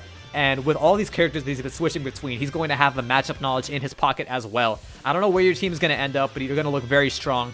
And I believe, Lori, you're already signed up for Evo, right? I believe that's probably the case, considering the Twitch streams have been titled 0 to Evo. Also, shoutouts to Lindsay Lucky. This was her first Dragon Ball FighterZ tournament after picking up the game like a week ago, and she's immediately looking super duper strong. Lindsay, I'm gonna have to run some sets with you at some point in the future, because that was very inspiring. And yeah, I'll teach you the Spirit Ball tech, because Spirit Balls is an amazing level 1 once you know how to manipulate it properly. But thank you everybody for tuning in. Once again, for the third time, my name has been Mount Lover, and I'm going to go ahead and sign off. Peace out.